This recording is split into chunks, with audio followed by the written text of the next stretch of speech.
call is on, and tonight we're on the case in Cedar Rapids, Iowa, about 2 hours west of Des Moines. It's a fast-growing Midwestern city where new high-rises and highways have not changed the small-town feel. That is, until the gruesome murder of Michelle Martinko changed everything. The sadistic attack on a teenager confirmed something most residents had refused to believe, that a big city crime could happen in their own backyard. December 20th, 1979. It was almost 2 a.m. on a cold December morning, and 18-year-old Michelle Martinko had still not come home from a night of holiday shopping. Who reported her missing? Her mother reported her missing. She had tried to call around to some friends, trying to find out if anyone had seen Michelle. But no one had seen nor spoken with the responsible teenager in more than 4 hours. My mother was very distraught about the whole evening.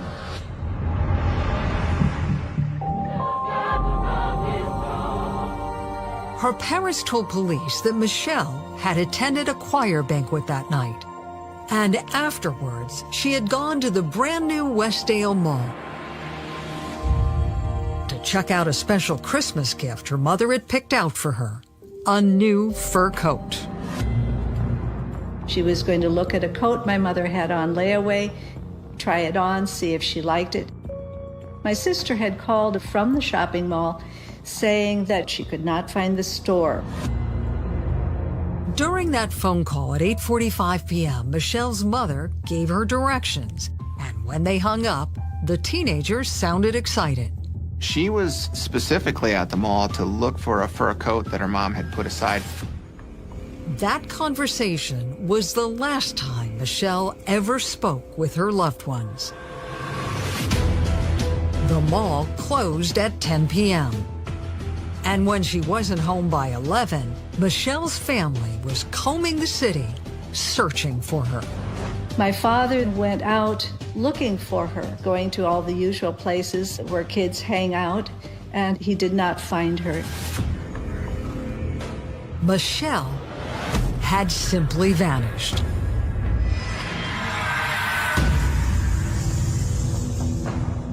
Janet Martinko told police she was sure something terrible had happened.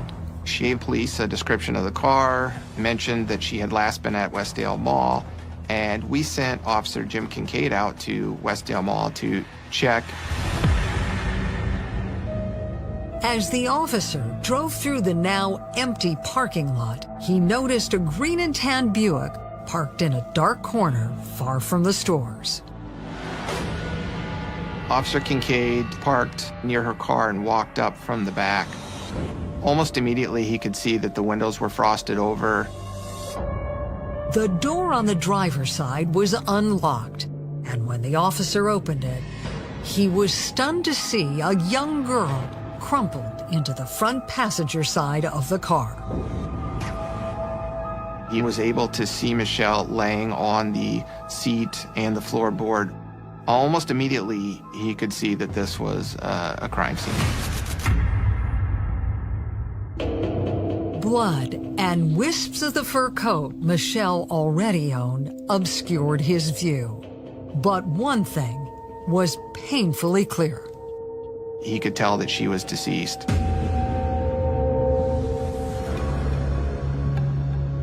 Detectives arrived moments later. The sheer violence of Michelle's murder was unlike anything Cedar Rapids police had ever seen. How many times had Michelle been stabbed? Well, Michelle had more than 20 knife wounds, cuts to her face, stab wounds to her chest, cuts to her hands. It was brutal. How shocked was that police officer to find this victim in this horrible state? It deeply affected him for his entire career. The evidence indicated that the teenager had battled for her life. Michelle had really deep defensive cuts in her hands, and I think she fought long and hard. to prevent this. Wedged underneath her lifeless body, investigators found her purse and the cash her mother had given her to buy the new coat. Was it determined if anything went missing? No, she still had her purse. She still had $180 cash. There was no evidence that anyone tried to rob her. In fact, there was no clear sign of a motive. Michelle was found fully clothed. She had a black dress, she had her shoes still on, and she had pantyhose and underwear. There was no evidence that anyone had tried to forcibly undress her.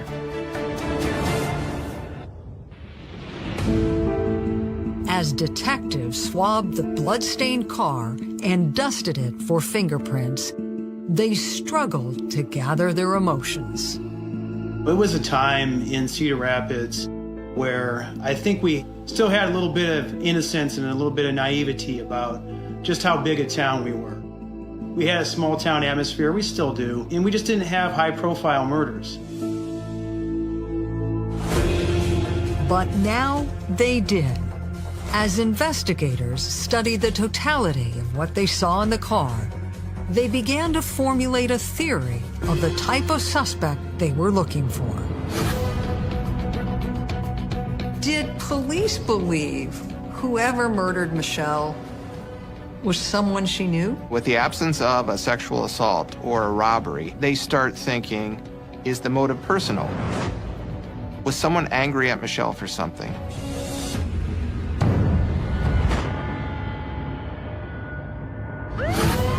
And that meant the hunt for a savage killer would begin close to home.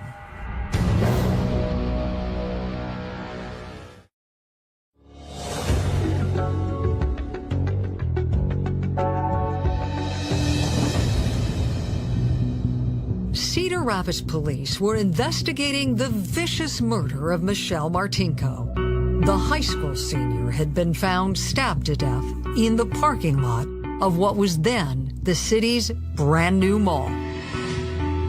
As investigators searched for clues that might lead them to Michelle's killer, the teenager's loving family, including Michelle's sister Janelle and her husband John, were just getting the news.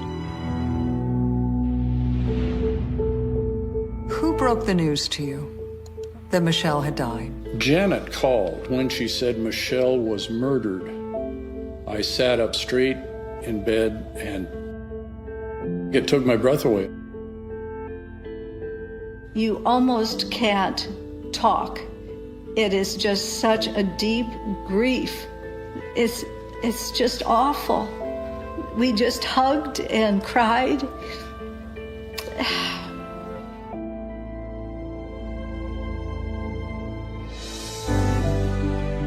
The community rallied around the Martinkos. 18-year-old Michelle was outgoing, popular, and incredibly talented. She did not have enemies. She was very well liked. She was very friendly. She would talk to anybody, and she was just kind. What was it like for you to see Michelle come into her own? It was really fun to watch her personality develop and blossom, watch her develop her talents, baton twirling, dance, music.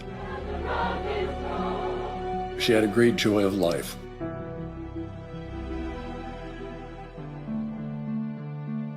What did she plan to do after she graduated? She was going to college, and she was going to major in design. She was very excited about that. But just days before Christmas, all of Michelle's dreams had ended during a brutal attack. Now, investigators trying to pick up her killer's trail had to focus on accounts from her friends and classmates about her final moments alive. Did anyone actually see her when she arrived at the mall? Yes, there were students that had seen her parking her car. Michelle had entered the mall around 7:30 and had spent time talking and browsing before calling her mother at 8:45. My sister asked, "Where is this coat?" And my sister eventually got to the right store, tried on the coat, and didn't like it. Michelle continued to socialize and shop. Who did Michelle end up running into at the mall? Michelle ran into a whole bunch of her friends. She ran into several of the boys from the choir, and then she ran into an old friend that she had met while working on a play at school named Kurt Thomas. Kurt said he chatted with Michelle around 9 p.m. Kurt worked at a store called Chess King, which was a men's clothing store, and Michelle walked by the store, and he decided to take his break at that time. We had a conversation that lasted 30 minutes, and that's when I realized I had to get back. So she said she was going to go home. Kurt walked her to the mall exit. She was smiling as she waved goodbye. Kurt then went back into the store and helped his manager with a few last-minute shoppers before he punched out for the night. There's the old good old-fashioned time clock that you punch. I pulled out the time card, punched it. The story meant Michelle had left the mall just before closing at 10 p.m. And Kurt's timeline was verified by another classmate. Who was the last person to see Michelle that night as she was leaving the mall? The last person to see Michelle that night was a gal named Cheryl Anders. Cheryl was walking into the mall just as Michelle was leaving. She stopped for a minute and finished a cigarette, and she looked across the parking lot and saw Michelle walking to the general direction where her car was parked. Police believed that was just minutes before Michelle was confronted by her killer. Based on the position her body was found in, how did the attack unfold? I believe that Michelle was walking out to her car by herself. I think Michelle put her items that she had purchased at the mall in the back seat. Michelle entered the car and put the key in the ignition. And I think before she could put that car in drive, the suspect snuck up on her, grabbed the door handle, opened it, and immediately entered the car. Michelle's autopsy added weight to that theory. The report indicated that a bruise on Michelle's head was likely the result of a blitz attack. The suspect hit her probably with the butt of the knife in the side of the head, trying to incapacitate her. The evidence indicated the deadly attack was carefully planned. Was it pretty clear to the technicians once they started collecting evidence that the killer had worn gloves? Yeah, almost immediately, they identified glove prints on the outside of the car. It was right on the handle. And then once you get inside the car, you could see that same exact pattern on the steering wheel, on the gear shift. The gloves appeared to have been rubber or latex. I call them dishwashing gloves. And what they did is they went out and bought another set of dishwashing gloves, and they actually rolled them like you would roll someone's fingerprints for comparison. And that's how they positively identified what kind of gloves the suspect wore. What did technicians end up collecting in terms of evidence? In 1979, one of the things that you're wanting to collect is blood. To compare for blood typing. So they collected her clothing, they collected stuff that had blood on it. But who would have wanted to kill Michelle in such a public place? Those closest to the teenager pointed to a former boyfriend who had been seen at the mall that night. Would you describe Andy, her ex-boyfriend, as the first person of interest? Yes, I think he was a very clear first person of interest. Could a bad breakup have led to the murder of Michelle Martinko?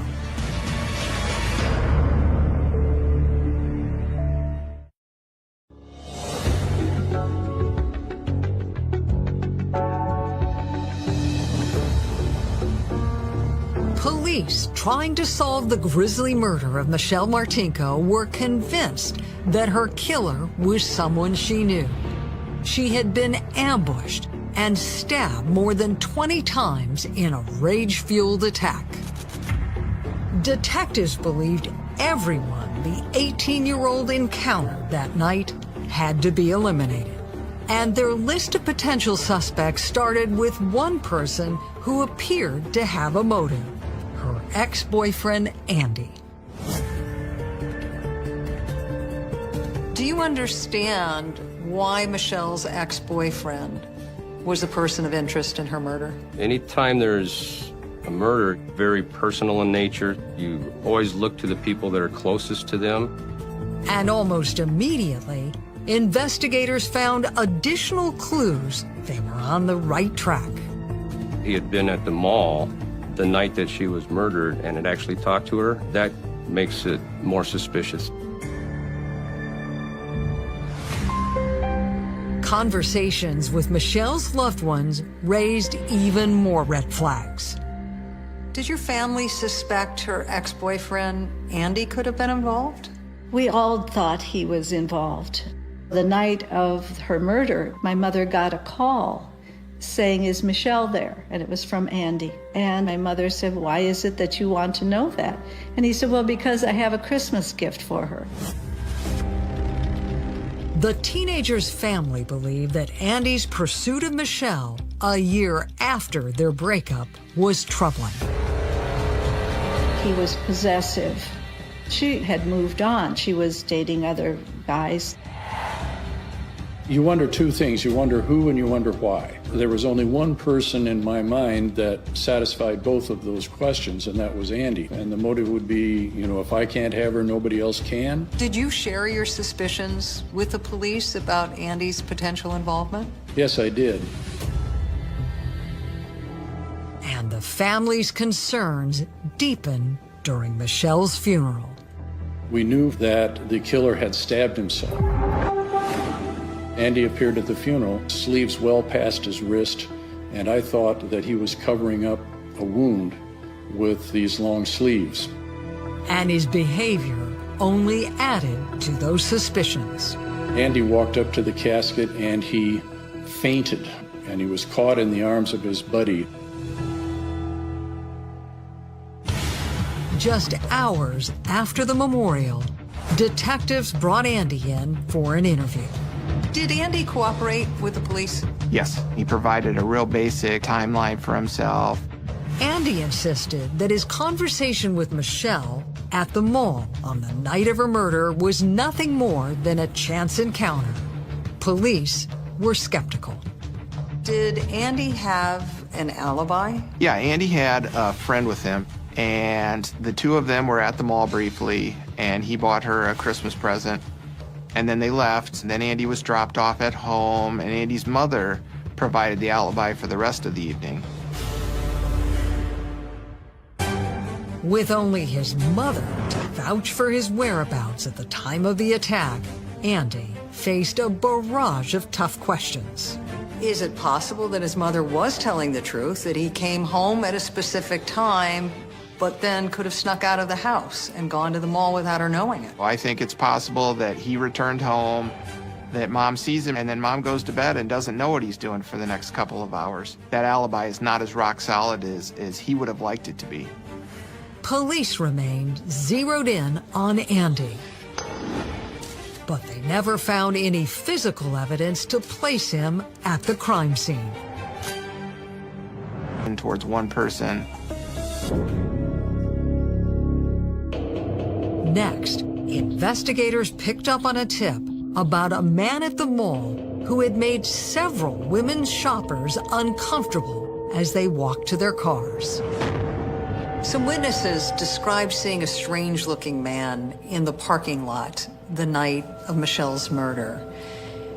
What kind of information did they provide? They provided a description of someone they had seen in the parking lot that we were able to make into a sketch that was a white male with dark curly hair, possibly early 20s, could have potentially been by a car that looked similar to Michelle's car. That's all we had to go off of. They put that sketch out to the public. Police ran down dozens of tips, but the unknown stranger was never found. As weeks turned into months, the Cedar Rapids Police Department remained determined to bring Michelle's killer to justice. Who else did police look at as potential suspects? Employees of the mall, anyone that would have had opportunity. And then, you know, what we always do is we start looking at people who are committing crimes like this that match the same MO as this particular crime. The new angle on the case raised a possibility investigators hadn't yet considered. Was Michelle Martinko's murder part of a wave of disturbingly similar crimes in Cedar Rapids?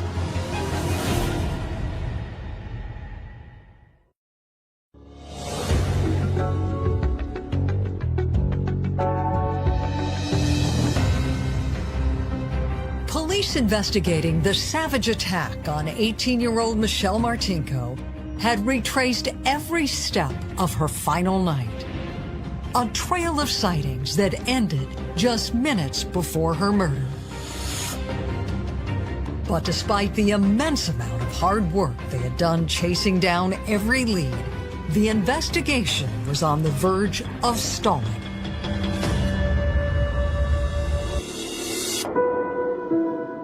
Then, a case filled with frustration found a new direction. Alleged rapist Dennis McKee was arrested for breaking into a woman's home in Cedar Rapids. He was charged with attacking her at knife point. Who was Dennis McKee, and why did investigators look into his background? Dennis had committed some pretty horrific crimes himself. Dennis McKee was a hardened criminal who was in the area at the time and had committed similar crimes. And it was his weapon of choice, a knife, and the violent blitz-style attacks he had used against his victims that led detectives on the case to wonder if McKee had also been involved in Michelle's murder. Police questioned McKee, who repeatedly denied any involvement in the crime. But without physical evidence to connect him to Michelle's murder, the theory quickly lost steam. Law enforcement continued to dig and chase down every new lead, but each hit its own dead end. Combing through records, trying to do background on them. You're really looking for a needle in a haystack. The Iowa Department of Criminal Investigation basically re-investigated the entire case and came with the same conclusion, that they were not settled on anyone as a suspect. Investigators were back to square one. Where did the case go from there? I don't think anyone really knew what to do with it. I think it's officially pretty cold at that point.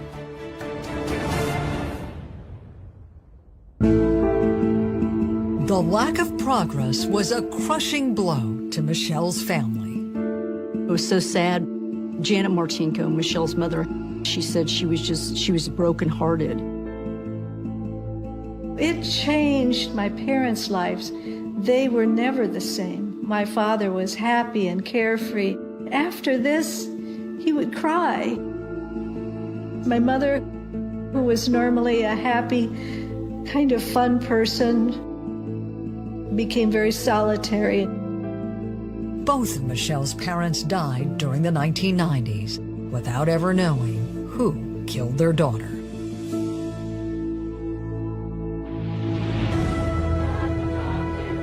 The case remained an open wound for Michelle's loved ones and many in the community. Every year at Christmas, the local media did stories about Michelle, and the call for justice led Cedar Rapids detective Doug Larison to reopen the case in 2005. Is it true that you knew Michelle in high school? Yes, I was actually 1 year ahead of her at Kennedy High School in Cedar Rapids. She was very sweet, very friendly. Detective Larison desperately wanted to close the case and bring Michelle's killer to justice. And advances in forensic science had provided him a new lead to follow up on. A gear shift selector from Michelle's car had been sent to the lab, and they had found a partial male DNA profile. Were you hoping that might be the key to solving the case? In my opinion, that DNA profile belonged to our killer. What I wanted to do was compile a list of potential suspects and start eliminating people. Who were the first potential suspects you ended up testing? Her ex-boyfriend, Andy, and there was another suspect by the name of Dennis McKee. The results were surprising.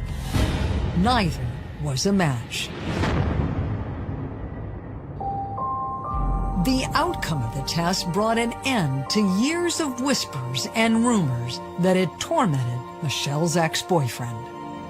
It must have been difficult for him to live all those years with this cloud of doubt hanging over him. Yeah, I can't imagine what it's like for decades to know that people suspect you of killing Michelle Martinko. Andy was put through the ringer. He was innocent, and he wanted just to forget about this entire thing.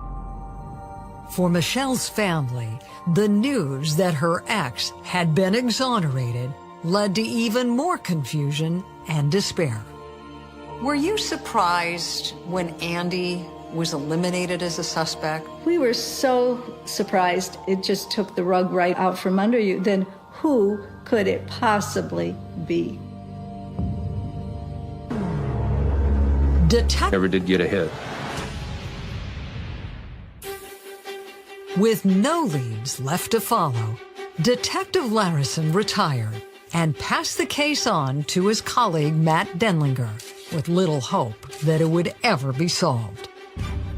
But the Michelle Martinko murder investigation was about to get a break that would bring the painful 39-year-old mystery to an unimaginable conclusion.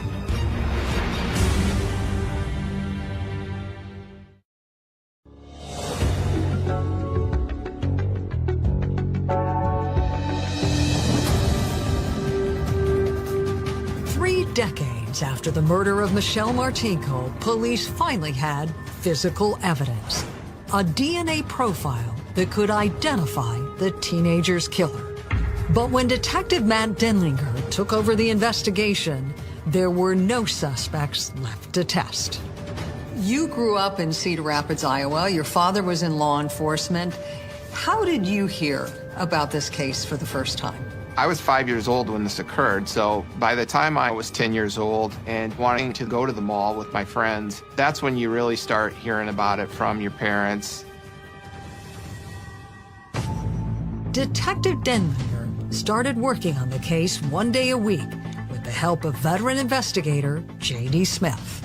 J.D. would come in on Thursdays, and I loved to go talk to J.D. about why it was solvable, and it was kind of like a good book that you read a couple of chapters into, and now you're hooked and just got to finish it.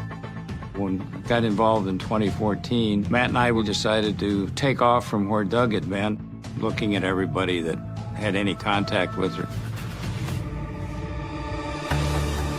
They went back to the case file, hoping to find a detail that had been overlooked. Was it daunting to come up with new ways to look at this case? Oh, definitely. It was very daunting to try to think that you could somehow think of something that hasn't been thought of in 35 years. Then Detective Denlinger heard about a new technique called forensic genealogy that had just solved one of the country's most notorious cases. In the spring of 2018, California officials arrested Joseph DeAngelo, the Golden State Killer, and they had done genealogy, connecting relatives through the DNA. that she was likely a second cousin once removed from her suspect. Brandy Jennings was stunned when she found out that her DNA might be the key to solving a decades-old murder. I would watch true crime, things on TV. I never imagined my DNA would be a part of a cold case. But there was still a tremendous amount of work finding out which of Brandy's relatives was the killer. I was just so excited that we were able to move forward. I was too naive to realize how much work it was going to be. So just how exhaustive was the process of winnowing down that family tree? It's really time-consuming to identify a living relative from a set of great-great-grandparents. So I began digging up records, creating giant family trees on the wall in my office. I would cut and paste and tape them up there. And that long list of names was slowly cut down to just 3 men. How optimistic were you when you finally got that list down to 3 brothers? I was surprised that these 3 guys are still alive and they all still live in Iowa. We're gonna get a shot to do the one thing that we wanted to do when JD and I started this, which was interview her killer. What did you do to figure out which brother was the likely killer? No one stood out. They are all law-abiding, no major arrests, so there's no real red flags. But without any probable cause for a warrant, police had to find a way to secretly obtain a DNA sample from each brother. Did you fear that any of the brothers would be aware they were under surveillance? I put my trust in the guys, that they wouldn't blow their cover on it. But sure, you may be dealing with somebody who's been constantly looking over their shoulder for the last 39 years. We covertly got DNA samples from all 3 brothers by following them around. They were sent into the lab. And testing on those samples revealed the name of the new prime suspect in the murder of Michelle Martinko. We were able to narrow it down to one brother, Jerry Burns from Manchester, Iowa.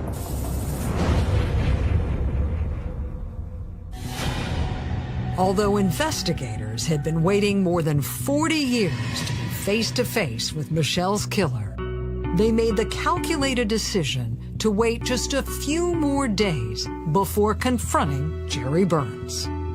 You strategically picked the date of that interview. It fell on the anniversary of the death of Michelle. What were you hoping that would trigger? Hello. Hey, how are you today? Jerry, my name's Matt. Well, I was hoping that that would trigger some sort of guilt reaction from him. I was hoping that every year on that date he watched the news just like we did, and maybe it bothered him that they kept showing images of Michelle. During the interview at Burns' office, Detective Denlinger asked if there was a reason why his blood was found in Michelle Martinko's car. How would we get your DNA at the crime scene there, Jerry? I don't know. Test it, see if it is. No, we did. How would it be there, Jerry? I don't know. What happened that night? Wait for the test to come back. Jerry, I don't think it did. Prosecutor Nick Maybanks watched the contentious conversation unfold. You monitored the interrogation. Which answers did you find incriminating that Burns gave? More than one of his answers, for sure. I mean, it was pretty evident that he was not reacting in a manner in which I would presume or expect an innocent person to act. What are you doing here? You have the wrong guy. Denlinger then asked his prime suspect point blank if he had killed Michelle Martinko. Did you murder someone that night, Jerry? Test the DNA. Jerry. Test the DNA. Why did this happen, Jerry? Test the DNA. What happened? I don't know. Burns never confessed, but at the end of the interview, he was placed under arrest.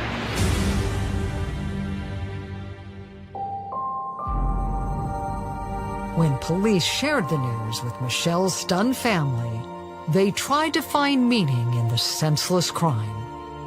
What did you end up finding out about Burns? He did not know her. He picked her out of a crowd at the shopping mall. He was going to kill someone that night. On some level, it was a relief to know it wasn't personal. It was totally random. He was evil and sick. At trial, prosecutor Nick Maybanks was under intense pressure to close the case that haunted Cedar Rapids and Michelle's family for so long. What did you think was the most critical evidence you had against Burns? 100%, without a doubt, the most critical evidence was the DNA. The DNA was irrefutable in this case, whether or not we had any other evidence, because it was so critical and was so compelling. In the end, the jury agreed. Burns was found guilty of the murder of Michelle Martinko.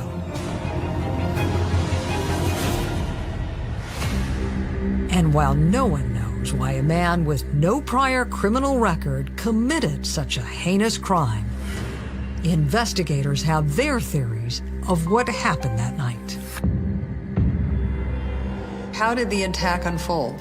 I think Michelle got into her car, and I think before she could put that car in drive, our suspect had grabbed the door handle and immediately entered the car.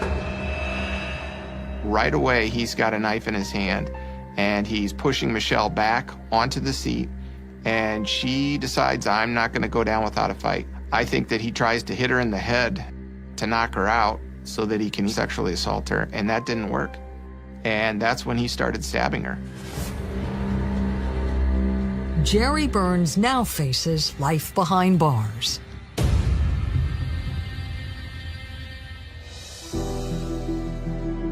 Michelle's loved ones are grateful for the dedication, ingenuity, and resolve of everyone who worked on the case, ending a long and tormenting journey to justice. The grieving process for a loved one really never ends. But I'm curious if the guilty verdict has allowed you a new balance in your life. Yes, the word closure doesn't quite fit because Michelle is no longer with us.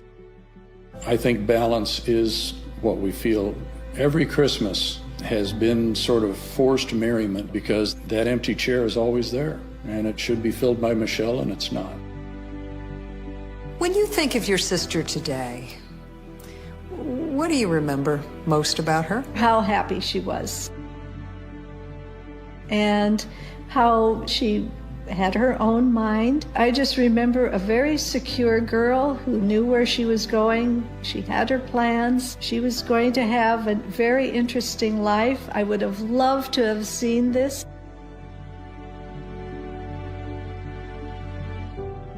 Those things we could have shared together, that is just such a loss.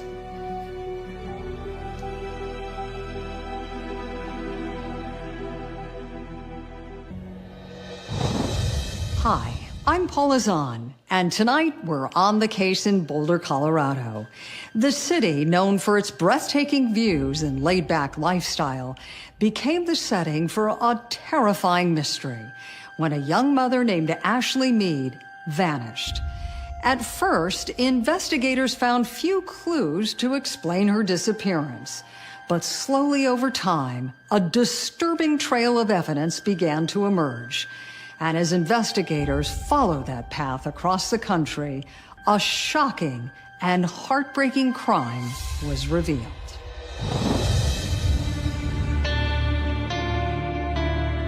Tuesday, February 14th, 2017. It was 9:20 on a cool, crisp morning when a coworker contacted Boulder police to report 25-year-old Ashley Mead missing. What did the caller have to say? The caller was a coworker at Head Start Preschool where Ashley had been working, and she called to say that Ashley had not shown up for work, and she was concerned.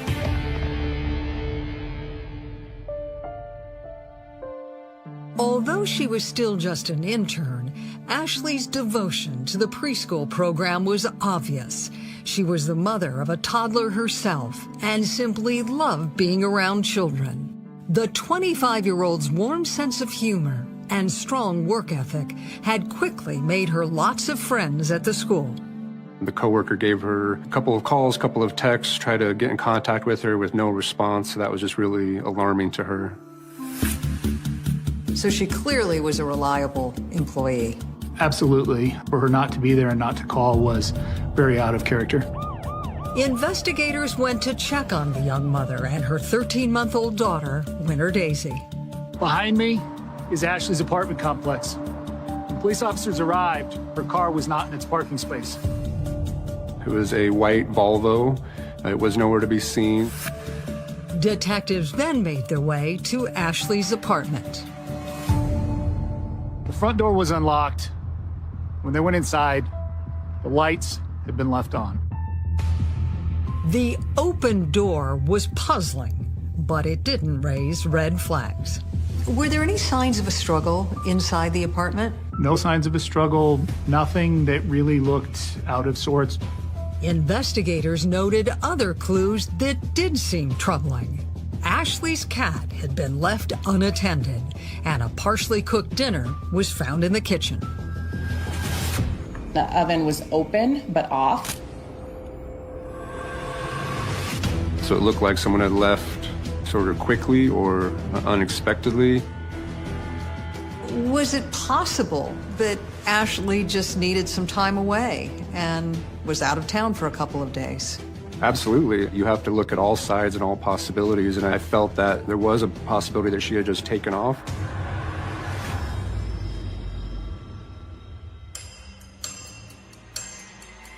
But as investigators studied the apartment carefully, they found several items that appeared to contradict that theory.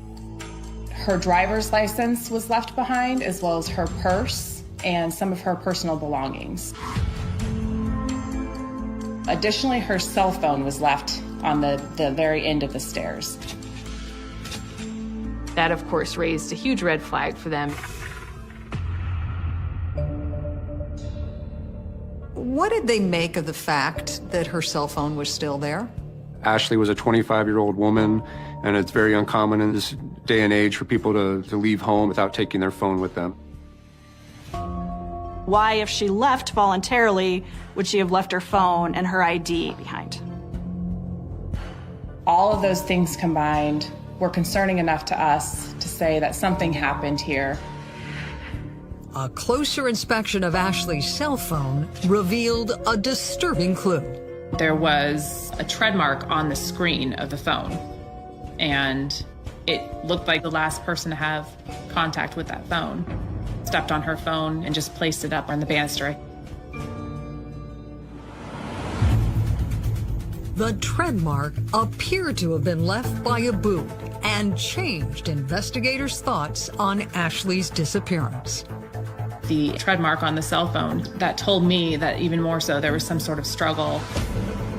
Still, police contacted Ashley's mother in Pennsylvania to see if there might be a less alarming explanation for what they found. Had Ashley ever left town before without telling anyone? She didn't necessarily tell me she was leaving Boulder, but when we found out the cat was there, that's when I really started getting concerned. Claudia said that her daughter always traveled with her cat, and she asked investigators if they had spoken with Adam Densmore, Daisy's father. Adam Densmore was her ex-boyfriend. They were still living together, though.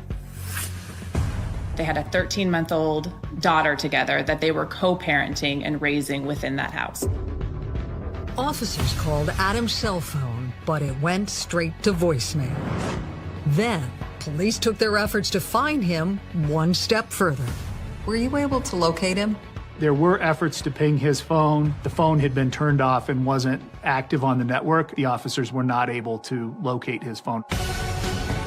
With Ashley, Adam, and their baby girl missing, veteran detective Jeremy Frenzen was left with an ominous feeling about the case.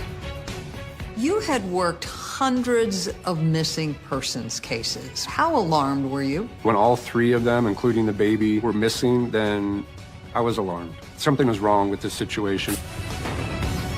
Where's Ashley? Where's Adam?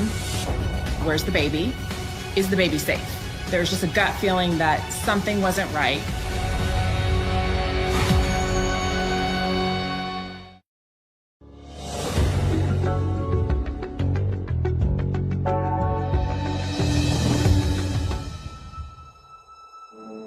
After 25-year-old Ashley Mead had been reported missing by her coworkers, police visited her Boulder, Colorado home and discovered puzzling evidence.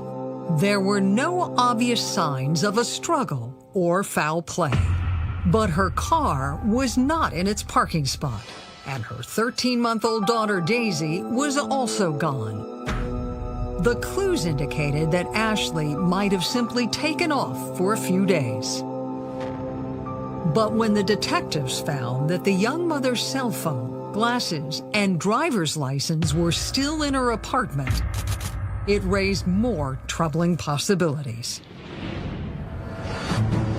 Is she really just gone? Did she leave and take the baby with her? Or has something more nefarious happened? Investigators hope that Adam Densmore might be able to provide answers to those questions. The father of Ashley's daughter still shared an apartment with her and Daisy, even though he and Ashley were no longer a couple. But Adam was missing as well, and his cell phone had been turned off. The car was gone, Ashley was gone, Adam was gone, and their child, Winter Daisy, was gone as well.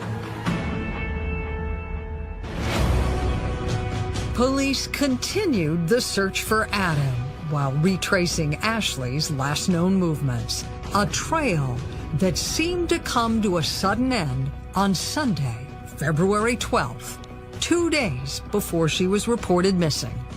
What did the timeline you put together reveal about Ashley's last known whereabouts? We knew that about 11:15 on Sunday the 12th, she had been at Target. She took some selfies in a black dress in the dressing room. Ashley spent the rest of the day running routine errands, nothing that indicated she had planned on leaving town. Throughout the day, she had been in and out at the apartment. We obtained video of her and Winter Daisy at about 4:40 at Sprouts. Did her behavior at the store seem at all strange? Not at all. She was carrying Winter Daisy. They stood in line, left the store. Everything looked 100% normal at 4:40 on Sunday.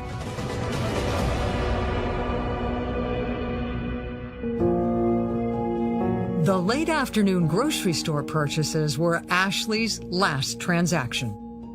That was the last time that that credit card was ever used. Less than an hour later, Ashley was seen outside of her apartment. A neighbor, when officers canvassed the apartment complex, said that they had observed Ashley around 5:30 on Sunday the 12th going to the trash dumpster. Ashley's cell phone records help pinpoint the time frame when Ashley and her baby suddenly disappeared. Based on everything you knew so far, when do you think she went missing? They were able to determine that all of her social media communications and activity on her phone, the last activity was about 8:40 p.m. on Sunday. On your phone, there's always a trail, and at this point with Ashley, it just stopped. And that was the last anybody heard from her? Correct. And that led police to a troubling conclusion. Ashley had likely been missing for more than 48 hours. Law enforcement was a few days behind. A canvass of Ashley's building revealed an even bigger problem. Her next-door neighbor reported hearing a loud noise from Ashley's apartment just after 9 that Sunday night. They shared a wall in this apartment complex. She heard what she thought was somebody falling down the stairs. She knew that it had come from next door. She was worried that someone had been hurt. Did she hear anyone scream or anyone call out for help? She didn't hear anything else other than just that commotion of the stairs. it definitely raises a lot of concern that someone might have gotten severely hurt, if not killed. Those concerns made getting in touch with everyone close to Ashley a top priority. And a call to Adam Densmore's parents in Louisiana gave them their first break in the case. The couple said they had just ended a short visit with their son and their granddaughter Daisy. Investigators were relieved to hear the 13-month-old was safe. But they were deeply concerned to learn that Ashley had not been with them. And detectives were also frustrated that Adam was already back on the road. Did he tell them where he planned to go next? He was going to go visit his grandma in Conway, Arkansas.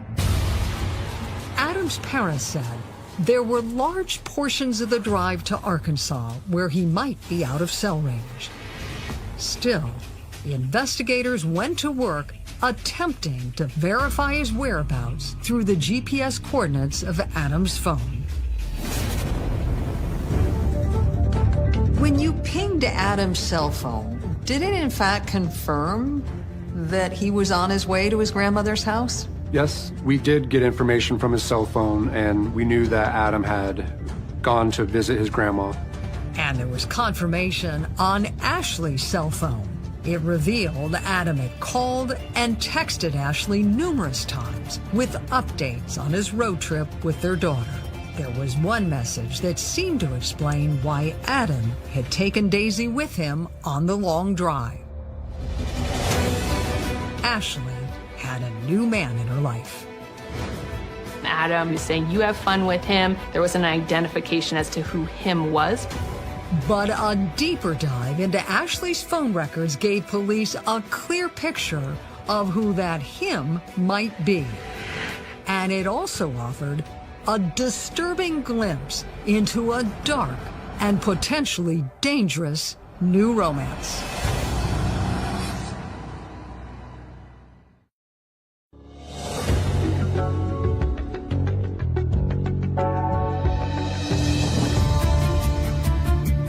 Police in Boulder, Colorado were investigating the disturbing disappearance of 25-year-old Ashley Mead. And detectives knew they had already lost a lot of ground in their race against time. She didn't just up and leave, and so it was imperative for us to try to find her. Her last known movements indicated that the young mother had already been missing for 2 days. And police investigators were scrambling to catch up. We're working against the clock, trying as fast as we can to make up that time to figure out what happened. Detectives were relieved to discover that Ashley's former boyfriend, Adam Densmore, and their 13-month-old daughter, Daisy, were alive and well. But for the time being, the two were out of cell phone range while enjoying a road trip to visit family. He was on his way to his grandmother's house in Conway, Arkansas. But calls and messages that Adam had left on Ashley's cell phone earlier in his trip redirected the investigation. The last phone calls that we had into Ashley's phone from Adam were the night of the 12th. He called 4 different times. He left her a message about Ashley running off. You're probably with him.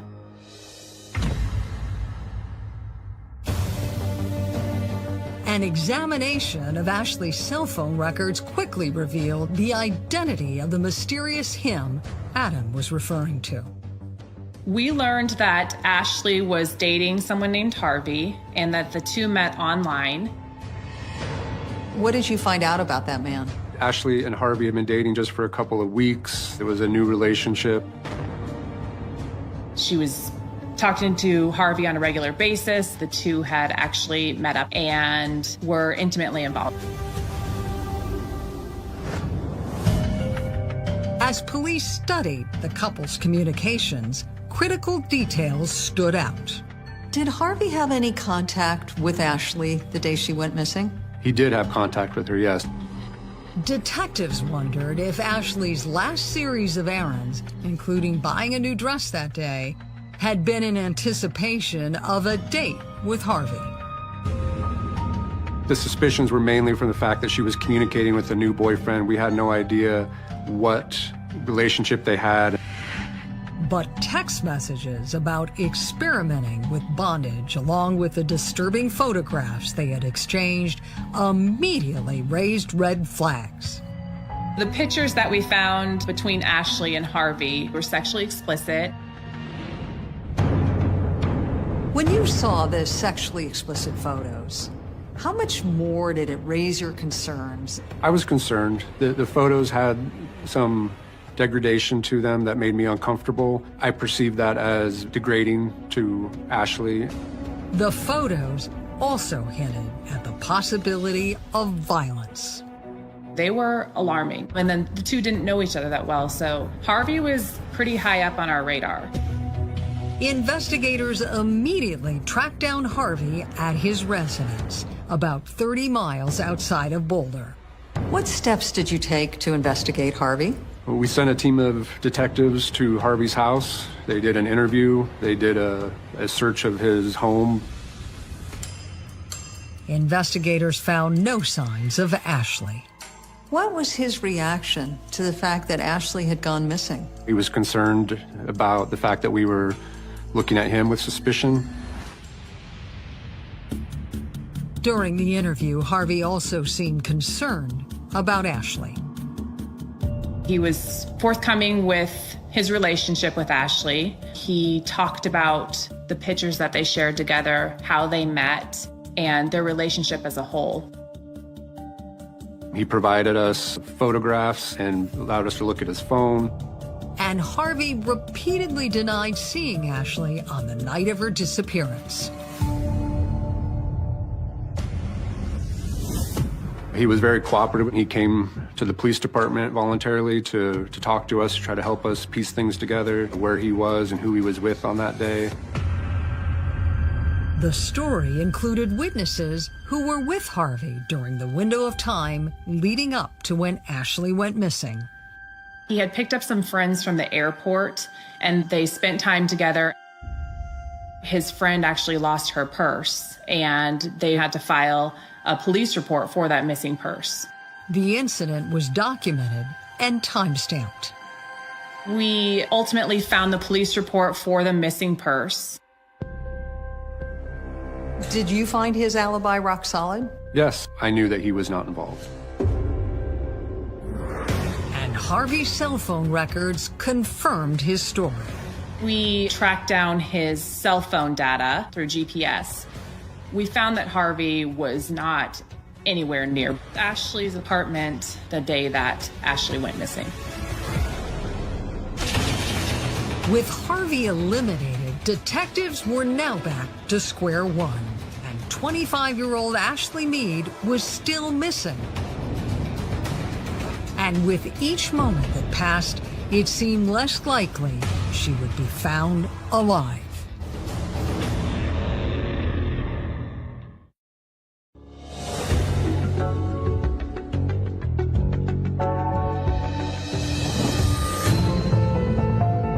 Police investigating the disappearance of 25-year-old Ashley Mead had just cleared her new boyfriend, Harvey, and were now focused on tracking down her ex, Adam Densmore. Detectives knew that Densmore and the couple's daughter, Daisy, were on their way to his grandmother's house in Arkansas. But so far, they had still been unable to speak with him. Adam's cell phone was either turned off or out of cell tower range. We want to try to get in touch with him to try to get some more information about how the baby is, where's Ashley, all the questions we have running through our head. Investigators contacted Adam's grandmother to tell him to call as soon as he arrived. Adam's grandmother told Adam, Ashley's missing and you need to call police, and he freaked out. But instead of immediately contacting police, Adam jumped back into his car with his daughter and called investigators from the road several hours later. When Adam called police, what did he have to say? They had about a 30-minute phone conversation about Ashley being missing, and Adam told the detective he had left the area to go visit his parents because there had been a, quote, massive fight. Investigators recorded the entire call. Winter's with you? She's in her seat, man. She was crying when I called, and as soon as he picked up, she stopped. I just want to make sure she's okay. When was the last time you talked to Ashley? Sunday night. We got into a massive fight, probably the worst fight we have ever been in. And I left because it was going to escalate into physicality, and I needed to get out of there. I took Winter, and I just started driving. Adam said that during his drive to his parents' house in Louisiana, he tried to contact Ashley several times and was now panicked to hear she was missing. I called her, left a few messages. I've been texting and Facebook messaging her, and I thought she wasn't messaging me back because she was angry. And then I get this information last night that's like, oh God, freaking out. Did he have any idea where Ashley was? No, he did tell the detective, I haven't heard from her, I'm worried about her. Did he say where he was going next? Adam told us that he was actually on his way back to Boulder to come meet with us and talk to us more about the case. But investigators were still considering if they were going to wait that long. State patrolmen in Oklahoma were following close behind Ashley's white Volvo that Adam was driving. They are indicating they're in a position to intercept him. Prosecutor Ken Kuffner weighed his options. Although he wanted to have police pull Adam over, he still had no tangible evidence connecting Adam to Ashley's disappearance. What was your fear at that point? You would have no basis to hold him at this point. We had no idea where Ashley was. We don't really know what happened. So at that point, trying to figure out what to do was the biggest question. And there was another issue that had to be considered.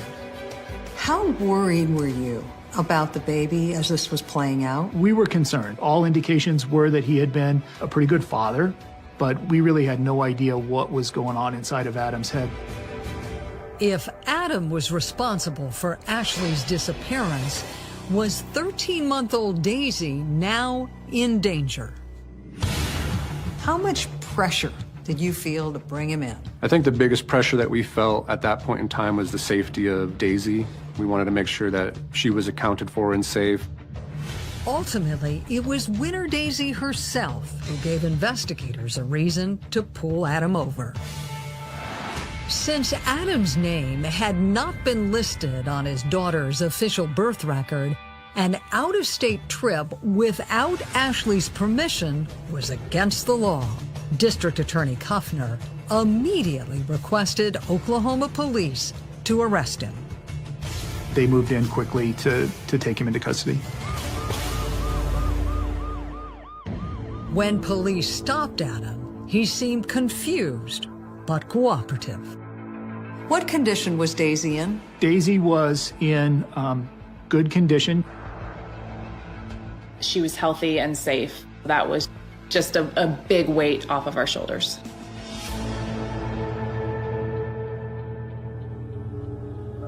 After his arrest, Adam Densmore refused to speak with detectives and asked for an attorney. But he did answer questions posed by a representative from Social Services about Winter Daisy. During the videotaped interview, he also added more details about his last argument with Ashley. Tell me about the fight. I slapped her. Okay. That was the absolute second I mean,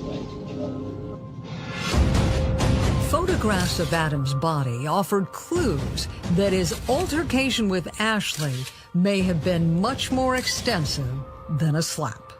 As investigators took a closer look at Adam, what stood out to them?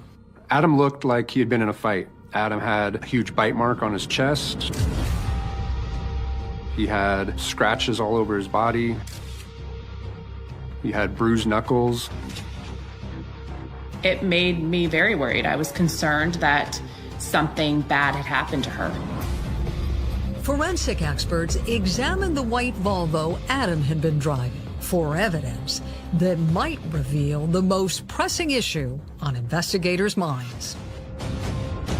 Given the injuries on Adam's body, we certainly had lots of questions about where Ashley was, if she was safe, what had happened to her. But even investigators who feared the worst could never have imagined the shocking answers to those questions.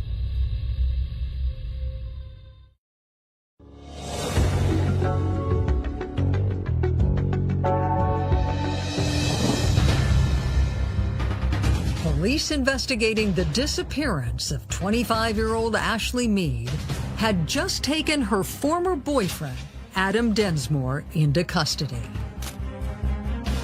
Visible injuries on his body and statements he made about a massive fight with Ashley quickly made Densmore the prime suspect in the case. As the news spread about Adam's arrest, Ashley's loved ones were relieved to hear that her daughter, Winter Daisy, was safe. But there were no other details police could provide that eased their concerns. When you found out Daisy was with her father and Ashley was nowhere to be seen, is that the point where you began to worry? Yes, they found Daisy without her. I knew it wasn't going to be good. That's when the terror set in. Ashley was not away from that baby for 5 minutes. She just loved that baby so much.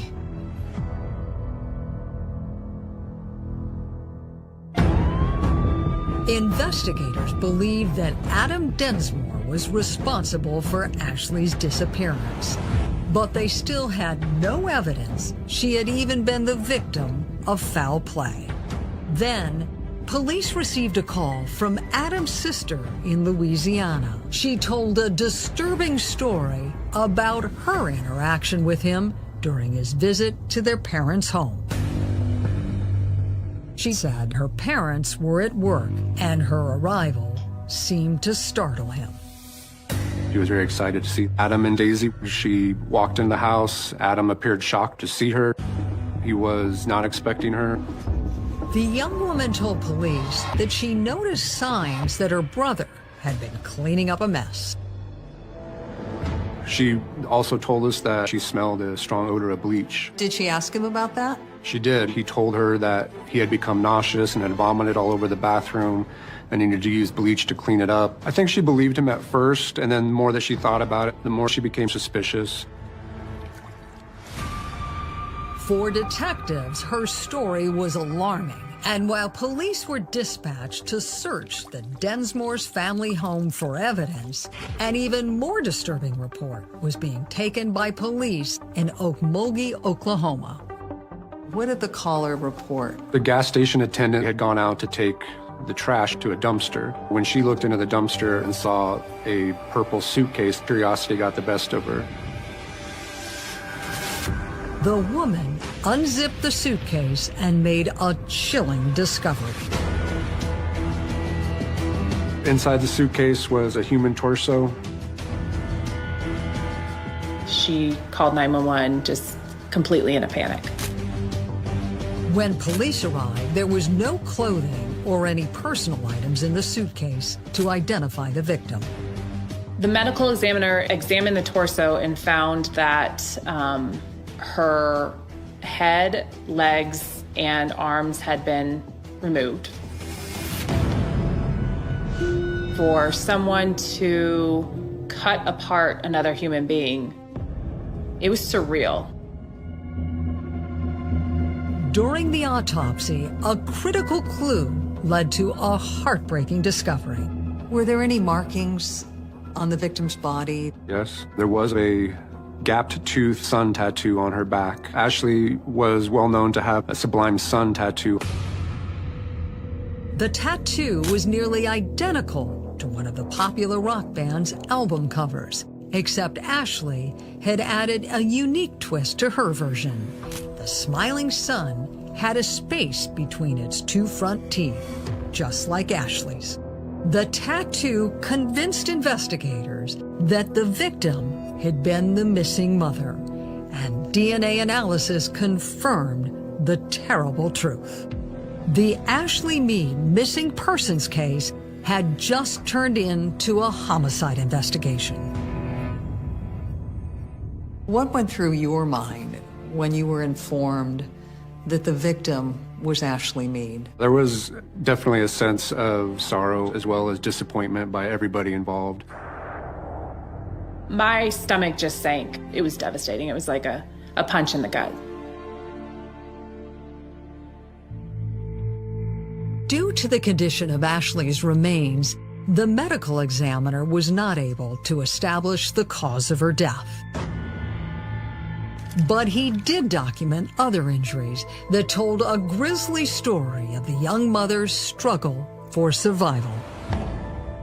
It was clear that Ashley had been in a significant struggle, abrasions and contusions on the back. Those injuries happened while she was still alive. When Ashley's loved ones heard the news, their pain was almost unbearable. How did you deal with the fact that when it was ultimately confirmed that they had found Ashley? My daughter's dead. I cried a lot. Ashley's best friend Morgan was almost as devastated.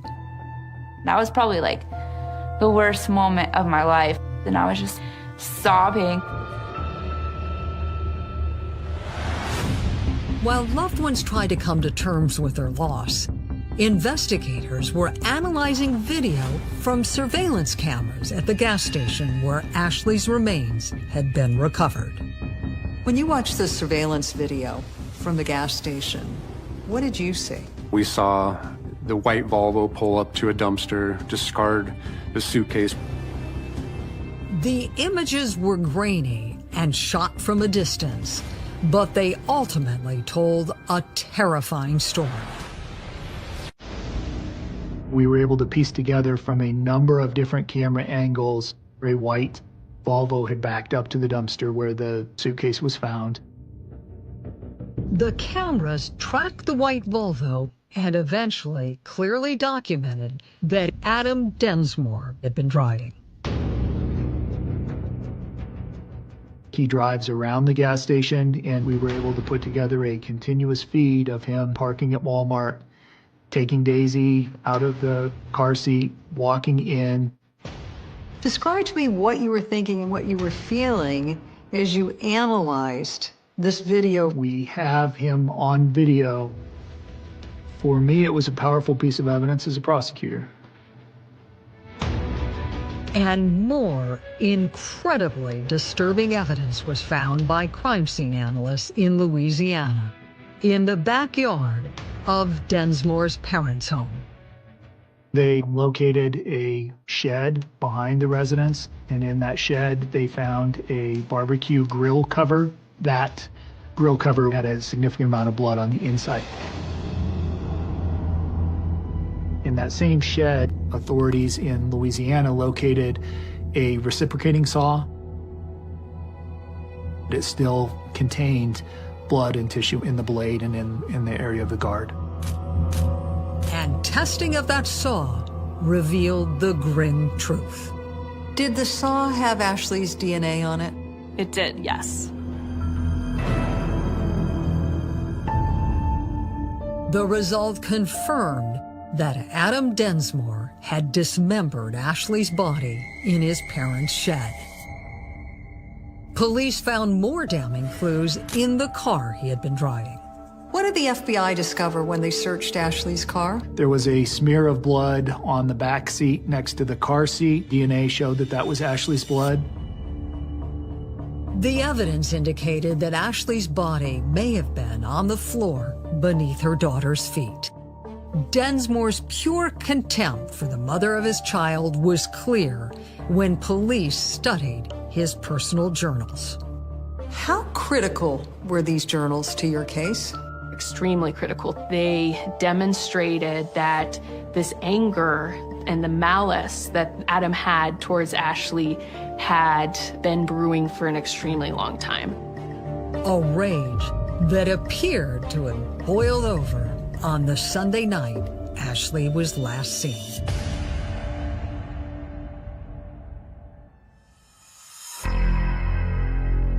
What do you think happened to Ashley the day she was killed? I believe that Ashley and Adam had a fight, and that fight stemmed from Adam's jealousy that she was seeing new people. That the massive fight that he described did happen in that apartment. Investigators believe it was during that struggle that Adam stepped on the screen of Ashley's cell phone, and the soles of the shoes he was wearing when he was arrested proved it. I was able to match up the bottom of Adam's footwear to this tread mark on the cell phone. Detectives theorized that the loud thumps Ashley's neighbor heard the night she disappeared were Densmore dragging her body down the stairs after he killed her. I believe she was strangled. I believe her lifeless body was taken out of the house and put into the Volvo, driven from Boulder to Louisiana, where Adam dismembered her and had plans to spread her body throughout the United States as he traveled back to Boulder. And each element of that terrifying theory was backed up by physical evidence. Still, Adam Densmore pled not guilty to the first-degree murder of Ashley Mead. What was his defense at trial? One of the things that we could never prove in the case is how Ashley was murdered.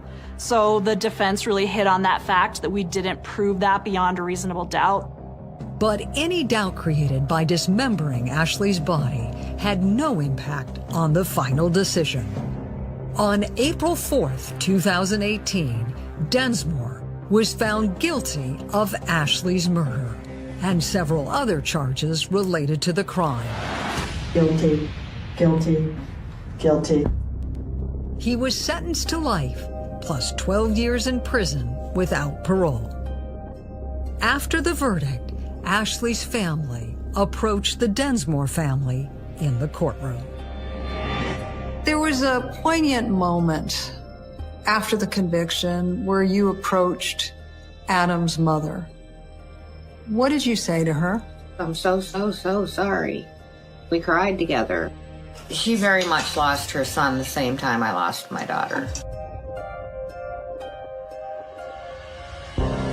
To this day, Densmore refuses to reveal what happened the day of Ashley's murder or where he disposed of the rest of her remains. Were you hoping that at some point Adam would confess to the murder? I think it would bring us all some closure because we don't really know where the rest of her body is, so it would be nice to have a confession and some sort of remorse.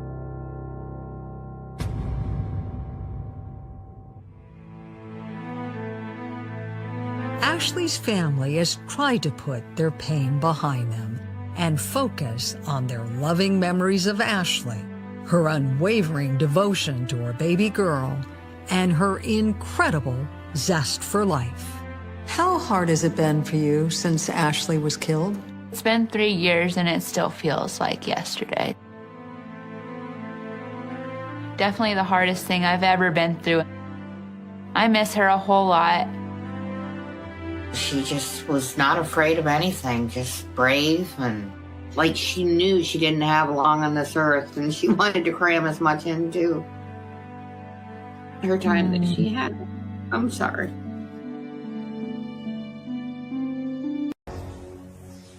I'm Paula Zahn. Tonight, we're on the case in Bowling Green, Kentucky, where a college freshman was found badly burned and barely alive in her dorm room. The brutality of the attack left many on campus wondering who could have been so twisted. What investigators uncovered would tear a town apart. Just like everyone else, you get to college and you just want to kind of have fun. Danica Jackson and Katie Autry were roommates and best friends at Western Kentucky University, a bustling state college about an hour's drive from Nashville, Tennessee. Their freshman year was about to end.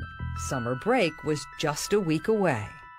But any thoughts of final exams or summer vacations disappeared when a fire alarm went off in the middle of the night. It was coming from room 214 in Poland Hall, Katie and Danica's room. A friend at the dorm called Danica with the news. I said to her, I was like, well, okay, my dorm room's on fire. Where is Katie? She said, I don't know. I'm like, that's not right. I was like, something's wrong. If she's not with you, she's in there. She's in that room. Students were quickly evacuated from the building, and when firefighter Bob Sanborn entered the room, he was met by a horrible scene.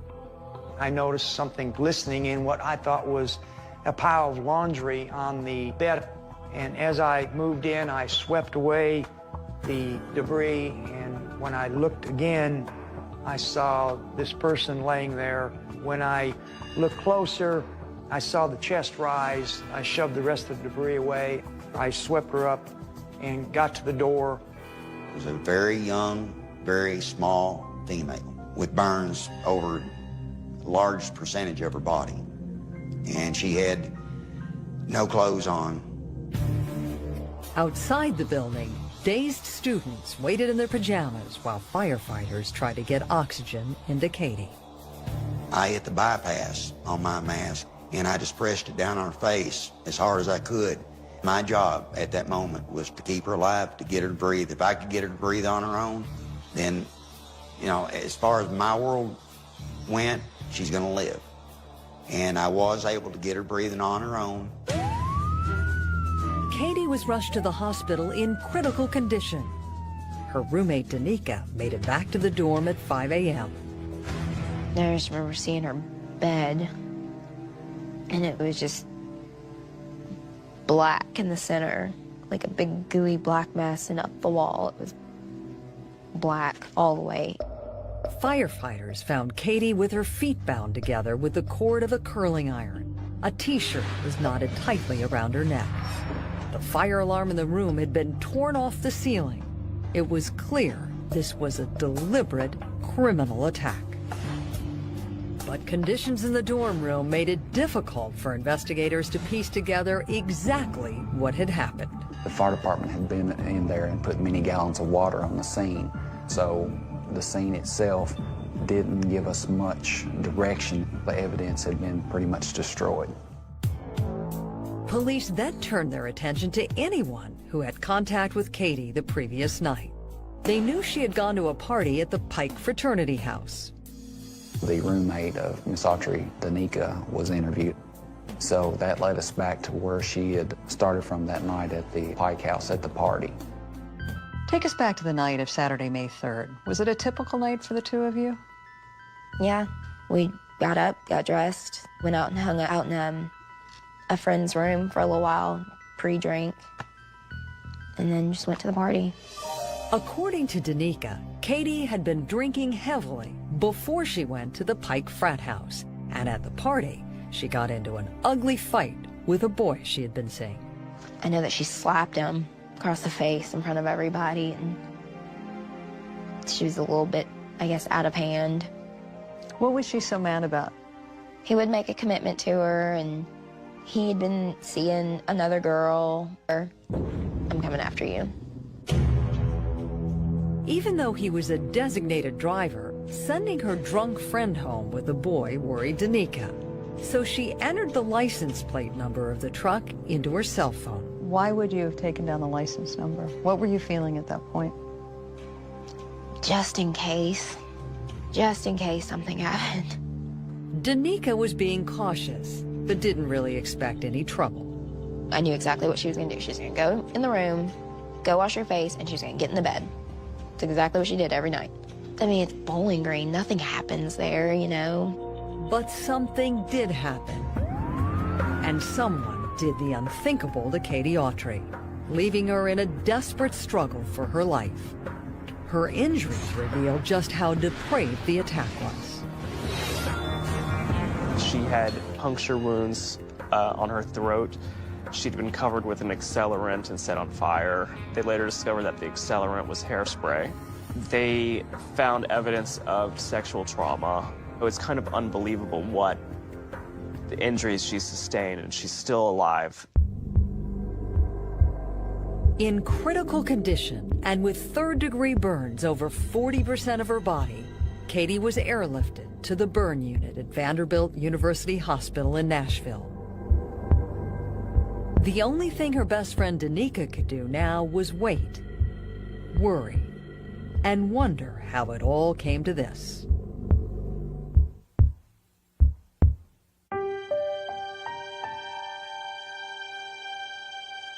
Do you feel a sense of guilt that you let her go home alone that night?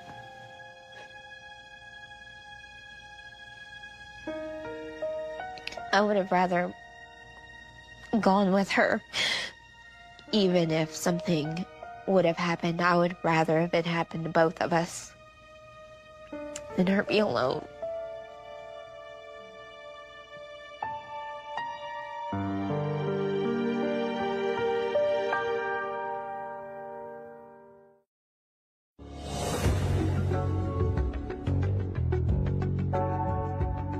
With little physical evidence, police tried to figure out who had attacked Katie Autry. The college freshman was in the hospital, hooked up to a ventilator, unable to speak, and fighting for her life.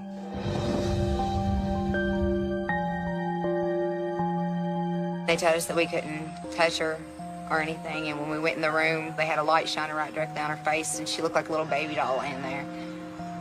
And my mom just lost it. She just started screaming for her to wake up. She just wanted her to wake up.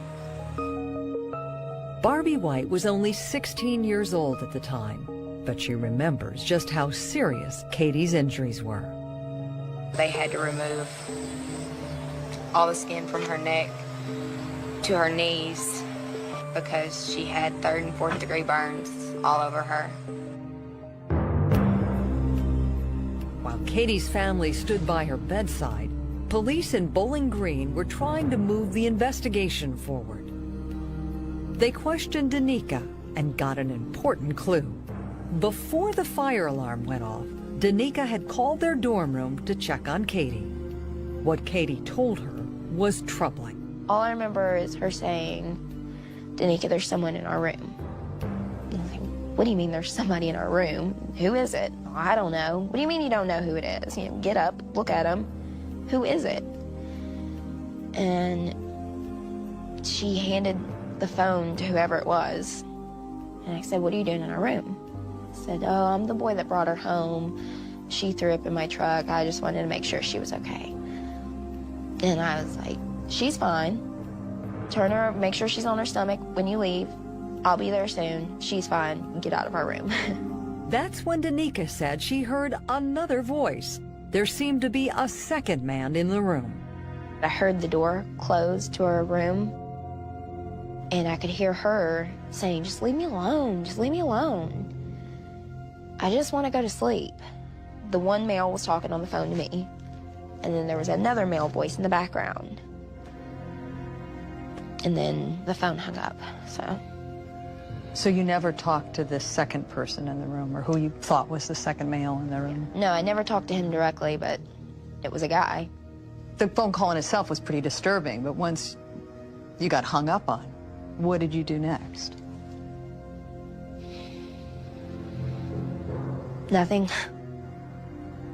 I thought, he'll leave. He'll leave. I told him to leave. He'll leave. And I really thought he would. I, let him know, "Hey, I'll be home soon," thinking, surely nobody's dumb enough to do something to somebody if they think that the other person's gonna come home. Before she got back to the dorm, Danica got a call about the fire. Police also questioned Ryan Payne, the fraternity pledge and designated driver who had driven Katie home in a truck that night. He told police there was a boy he knew from the neighboring town of Scottsville who was already in his truck that night, someone named Stephen Souls. When he got to the truck, Stephen Souls was passed out due to his drunkenness.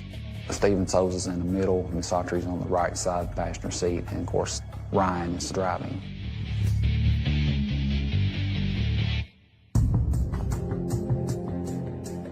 Investigators wanted to hear from Stephen Souls. It took days to track him down, but police finally brought him in for questioning. Cameras were rolling when Souls described the car ride to Katie's dorm. She was drunk, I could tell, but she could tell she was kind of emotional about something. She just wanted to get to her dorm and whatever, just chill.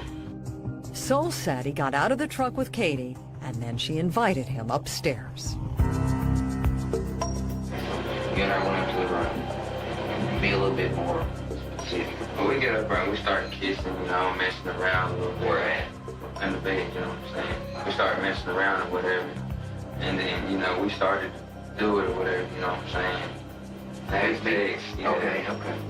But Souls says when the alcohol got the better of Katie, everything changed. She goes to the bathroom and starts stuffing up. She comes back out. She's like, I'm sick. You know, I sit there and talk to her for a little while, whatever. And then I just got up and left. Souls claim he got to a friend's house at 3:30 a.m., half an hour before the fire alarm went off. But Detective Pickett wasn't buying it. Listen, I know you're nervous. I know you're scared to death. Man, I want to help you, but I know something went bad. I don't know what happened, but I know that something went bad up there. I want you to tell me. Anything, I know that I was up there, but I did not harm that girl in no way. I can promise you that.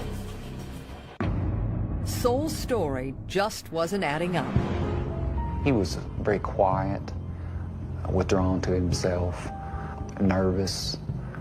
He kept putting his head in his hands. He definitely had something he was hiding that he needed to talk about.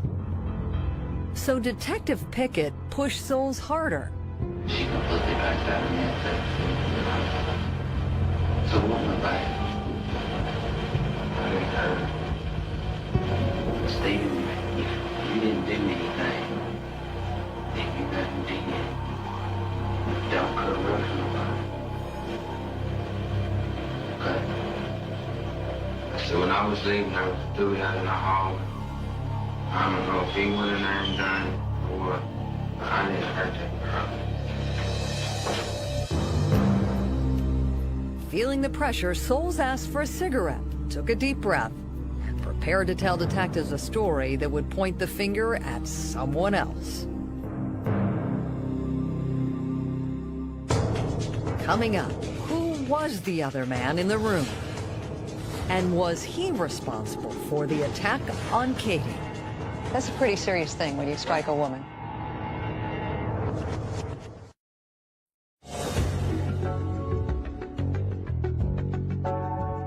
Just a few days after Katie Autry was attacked, police had identified and interviewed their prime suspect. Stephen Souls was now on the verge of telling investigators everything that happened that night.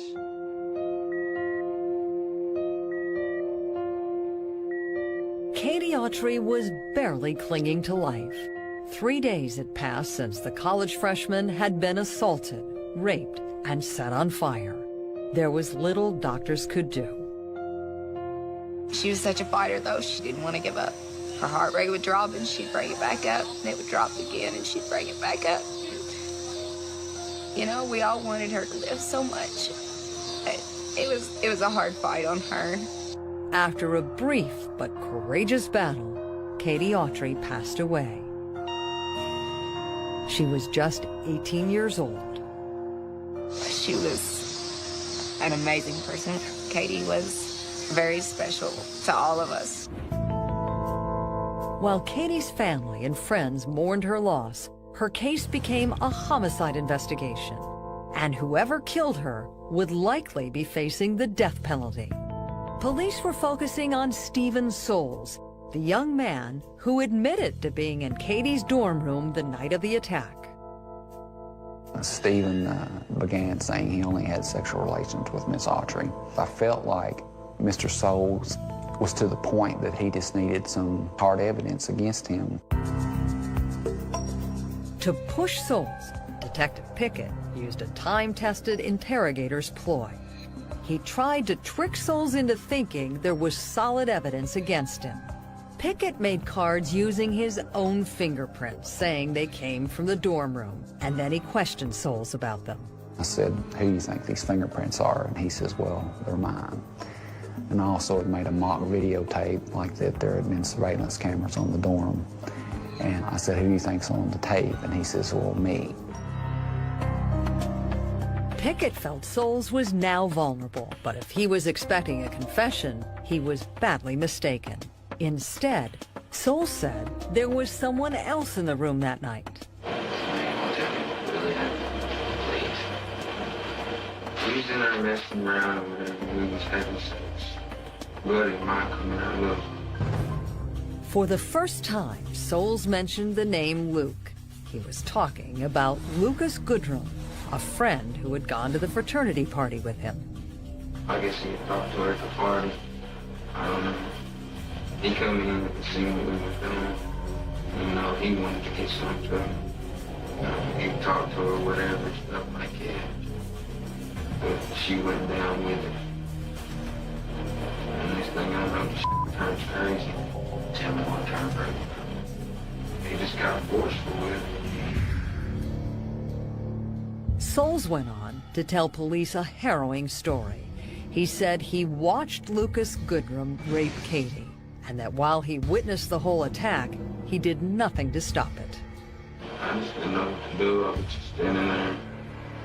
Souls insisted that he left the room before the fire was started, but he said he saw Lucas spraying Katie's bed and her body with hairspray. All I can remember is him getting in the camping like that, spraying it. And this man running. Despite his disturbing account, a decision was made to let Stephen Souls go home that day. We didn't arrest him. As long as he was cooperating, we were letting him stay out. Police immediately turned their attention to Lucas Goodrum. The 21-year-old was from Scottsville, the same town Souls was from. Lucas was no stranger to police there. He had even gotten into a violent altercation with his girlfriend before going to the frat party on the night Katie was attacked. What happened that night? We got into a fight. We got into it, and I threw a cell phone and hit her. You laugh when you say that. That's a pretty serious thing when you strike a woman. I'm not really thinking it was funny, but I didn't hit her. I was not meaning to hit her. I was meaning to break her phone. But according to a statement Lucas's girlfriend gave police, his intent and his actions were vicious. She stated, quote, she tried to leave. He slapped her and pushed her on the bed. He then straddled her and struck her twice more in the face. No, I've never seen that. I never heard that from her either. Did that ever happen? Huh? No. So what did happen? I mean, I tried to keep her from leaving because she'd been drinking. And I sat on her, and while she was in her car, to keep her from leaving, that was it. And we had an argument. Do you admit you used excessive force? No, I didn't use excessive force with her. I sat on top of her because I weighed more than her. Did you try to choke her? No, I'm not a choker. I ain't never choked nobody. The divorced father of one had a number of domestic violence complaints and restraining orders filed against him by his ex-wife, LaDonna. Do you understand that when you put all these things together, a picture emerges of you of a guy who's violent towards women? I'm not going to accept that because I wasn't the greatest guy in the world, but I wasn't bad either. The allegations of violence against women made the attack on Katie Autry that night seem plausible. But Lucas believed there was another factor working against him, a bitter history between his family and the police. And that town was a little different because my stepdad and who my stepdad's family was. Why are you making the distinction of your stepdad and who your stepdad was and how that might affect how law enforcement reacted to you? Well, that mattered a whole lot. His grandfather owned the town, basically, and they all knew who I was. Lucas's stepfather was an heir to the Dollar General Corporation. a multi-million-dollar retail chain with more than 300 stores in Kentucky alone. But his stepfather also had a troubled relationship with the police. In 1993, he killed a retired police officer in a drunk driving accident. He served 7 months in jail. But police say they weren't interested in Lucas's family history. They were focused on his actions the night of the attack on Katie Autry. After hearing Stephen Soles' story, police took Lucas into custody. They immediately took DNA samples. Lucas assumed he was in trouble for the fight with his girlfriend. They didn't explain nothing to me until I got the post in Kentucky State Police. What were you doing while all these samples were being taken? I was asking questions. I was trying to get them to tell me why I was there. I mean, I wasn't just sitting there calmly. I was pissed off that they was doing this. I was like, what the hell are y'all doing? And I think I made a comment to one of the cops. I was like, all this for domestic violence.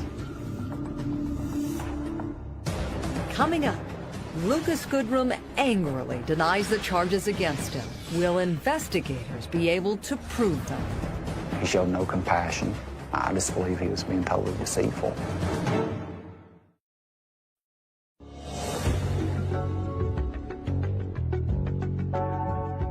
The murder of Katie Autry sent shockwaves through the college town of Bowling Green, Kentucky. People were scared, outraged, and demanding justice. Police already had a suspect, but he said someone else was. Anytime at that moment, did you go over to Bowling? To where? To Bowling Hall.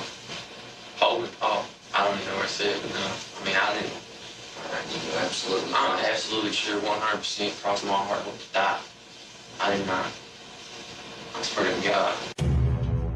What was your reaction when you heard these investigators saying, we want to talk to you about this murder, and we think you killed Katie Autry? I was just, like I said, I was befuddled and confused. I was like, what the heck is going on? And I was like, y'all are crazy. But they kept saying that they had somebody saying that I did it. Somebody saying that, and I didn't know who it was. I didn't know who it was. Apparently the person who was pointing the finger at me, they had something to do with it, because I did not have nothing to do with it. The person accusing Lucas was Stephen Soles, the other suspect who'd already admitted he was in the room with Katie that night. And police weren't relying on his word alone to go after Lucas. Because of Katie's best friend, Danica, police believe there was a second perpetrator.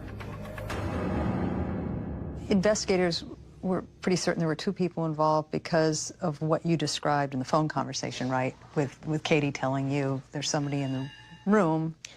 I heard another guy, and I kept insisting, like, there's two, there's two, there's two. Lucas was steadfast in proclaiming his innocence. Man, it's crazy. It's crazy to if somebody with a finger at me. Somebody was taking me off the law. Man, I don't know. I don't have nobody that much.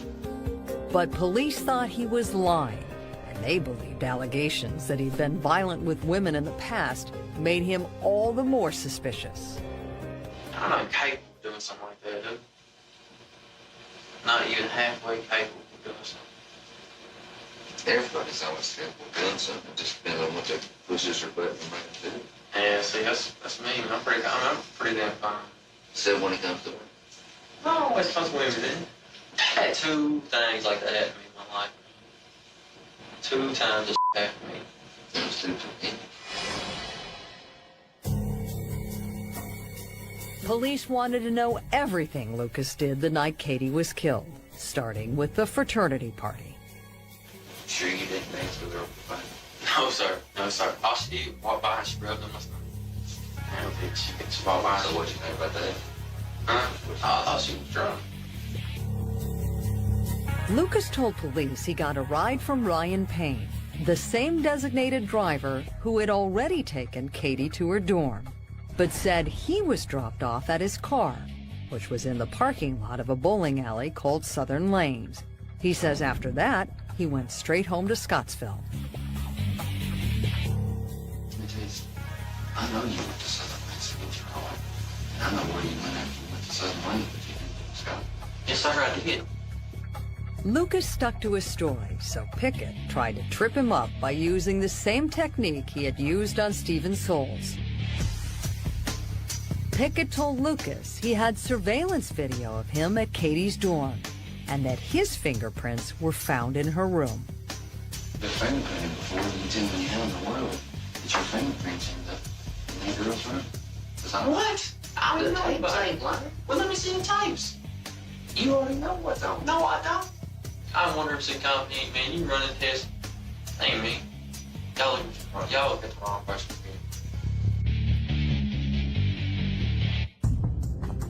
He was cocky. He was simply cocky. He didn't act like that he cared what happened to Miss Autry at all. He showed no compassion, and I just believe he was being totally deceitful. Investigators couldn't get a confession out of Lucas Goodrum, but they believed what Stephen Souls had already told them was enough. They ended the interrogation and arrested Lucas on the spot. What was your reaction to hearing the words, "You're arrested"? I was angry. I was kind of, I kept, asking them, telling them, y'all got the wrong guy. Y'all got the wrong guy, everything. But they wouldn't listen. I mean, they would not listen. They wouldn't say much. What were the words they used? Did they just simply say, "You're under arrest"? Yeah, you're under arrest for capital murder. While Lucas sat in the Warren County Jail, police brought Stephen Souls in for more questioning. They paid close attention to his body language. He couldn't make eye contact with me when he answered his questions. He would place his head in his hands. Souls started to elaborate on his accusations against Lucas Goodrum. He demonstrated exactly how he said Lucas had carried out the attack on Katie. He was like, "You're gonna give me some." He said, "I'll hurt you or I'll hurt your family if you don't shut the up." You show me with your hands how he's holding her. When he starts hitting the pillow or whatever, he rips her shirt off of her and rips her underwear off. And that's when he just pulled his pants down and put the condom on. Every new detail looked bad for Lucas Goodrum. But Stephen Souls' story also made police more suspicious about him. Souls had originally said he had consensual sex with Katie, then called a friend and got a ride home before the fire was set. But that alibi didn't check out. So detectives kept turning up the pressure, and Souls kept changing his story. And then suddenly, he broke.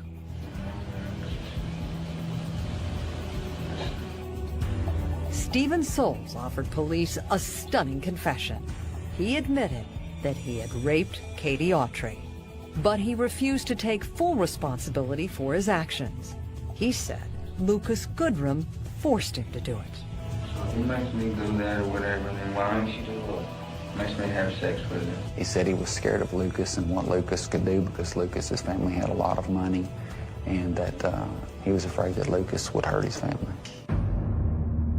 Souls kept blaming Lucas Goodrum, but in doing so, he was also acknowledging his own role in the crime, including setting the fire that killed Katie. He admitted to spraying her down with hairspray, putting a Vaseline-type grease on the doorknob so it couldn't be opened.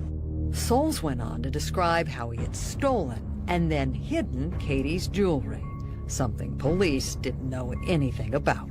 He then told me that if we would let him go back to Scottsville, he would show us the jewelry that he hid at his grandmother's.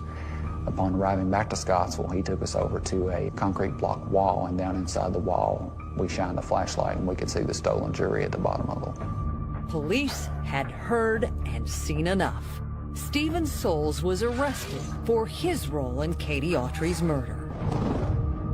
2 suspects were now in custody. One who had admitted to involvement in the horrible crime, another who insisted he was innocent. Police were confident that both of them were guilty.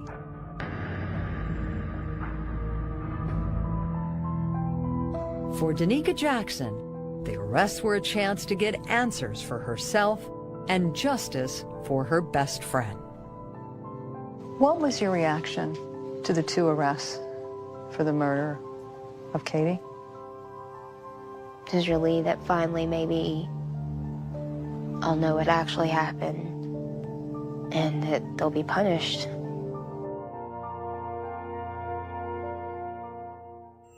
Coming up, the heart-wrenching Katie Autry murder trial. It was like they murdered Katie all over again. It was like reliving her death a second time. Want more on the case?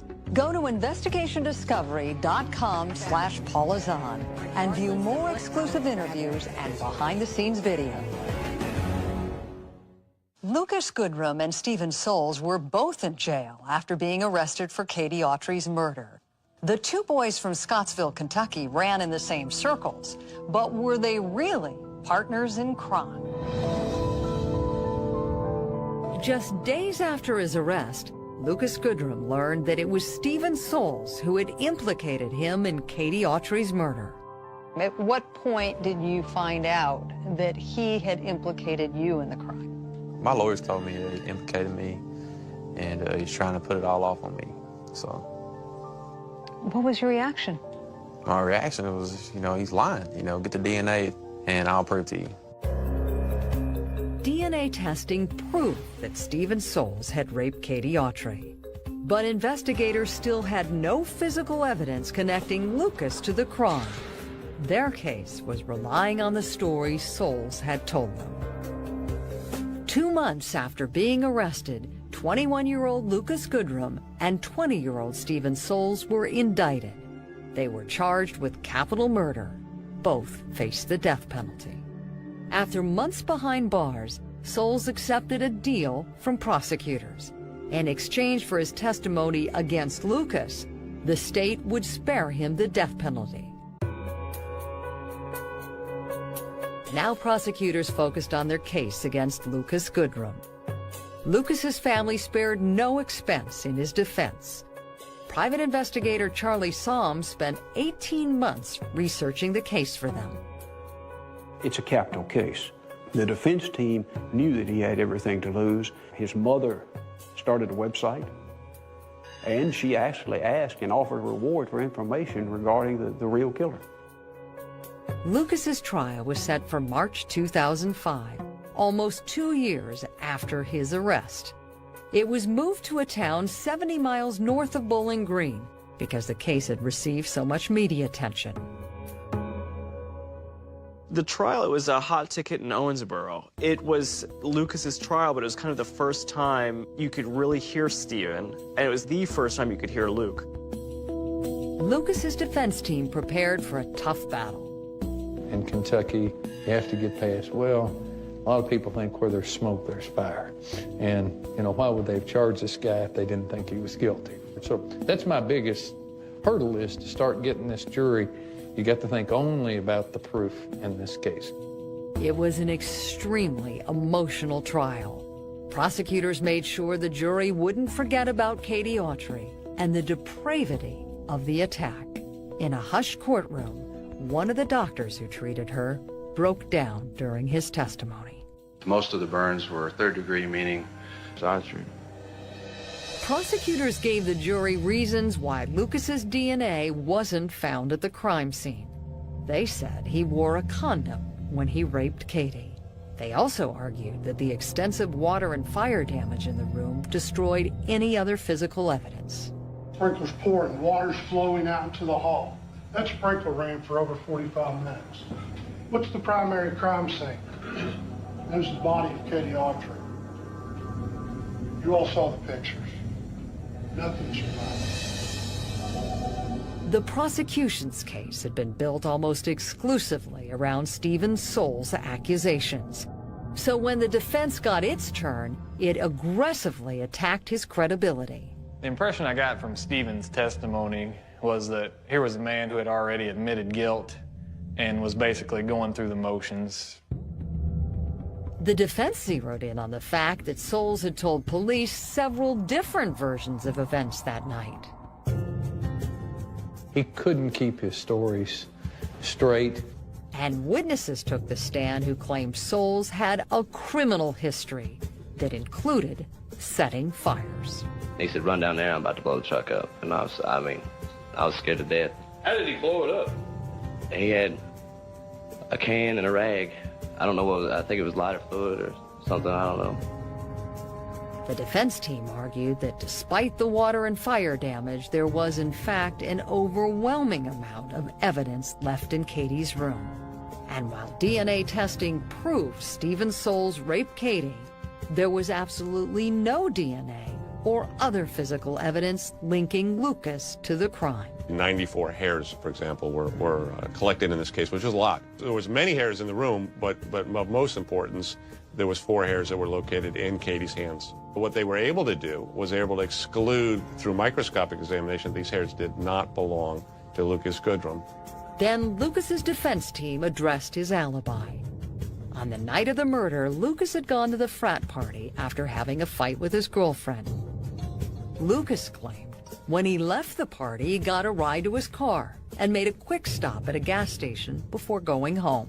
The defense presented a receipt from the gas station showing that someone had purchased $4 of gas and a soda at approximately 2:40 in the morning, the same purchase Lucas had described. Defense attorneys said their timeline proved Lucas couldn't have been at the crime scene. They argued that nothing Stephen Soles said or no evidence presented by the prosecution could dispute that. And he could never answer the one question that's the most important question in this case. So tell me how Lucas got there. Could never, ever answer that question. And then came the trial's most dramatic moment. Lucas Goodrum took the stand in his own defense. For years, you've been hearing about how he's, the scion of this fortune, and then he gets on the stand and he really kind of sounds like a good old boy. Did you have anything to do with the death of Katie Autry? No, sir, absolutely not. Did you do anything to Katie Autry? No, sir. He readily admitted that he had not been a choir boy and that he wasn't a saint. But at the same time, he was quick to tell you that he had nothing to do with the death of Katie Autry. On the stand, Lucas Goodrum repeated the same story he'd been telling since he was first interrogated, that he was an innocent man being framed by the real killer. What was it like to take the stand in your own defense? It's nerve-wracking just because I knew that, this is it. I mean, this is my life right here. After a draining 2-week trial, the jury deliberated for a mere 3 hours before making its decision. We, the jury, find the defendant not guilty.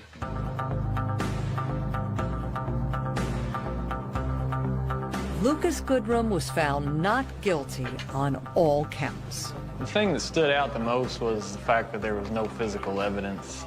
We couldn't find anything beyond a reasonable doubt to convict this man.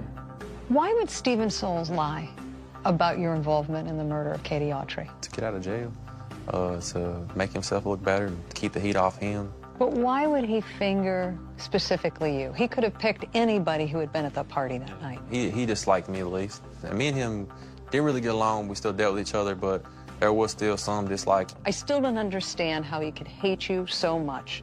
I can't either. That he would implicate you in this murder. I can't either. I'm convinced Lucas Goodrum did not commit the murder. But you're going to find people that will never give it up. People that don't know all the facts. There will be those that go to their grave thinking that Lucas Goodrum had something to do with the death of Katie Autry. After serving 2 years in prison waiting for his trial, Lucas Goodrum walked out of court a free man. Can you describe the moment you heard the jury foreman's verdict of not guilty? Yeah. I just lost it. I broke down in tears. The truth prevailed, and I was happy. It was a rush to judgment. They did railroad me. They kept me in jail for 23 months, almost 2 years. Took 2 good years of my life. It was kind of like a dream. The whole experience, I can say, was just like a dream, because now it don't seem real. Stephen Soles, the man who confessed to the murder of Katie Autry, was sentenced to life in prison without parole. Lucas Goodrum believes no punishment could be too harsh for the man who falsely accused him. He still keeps tabs on Soles.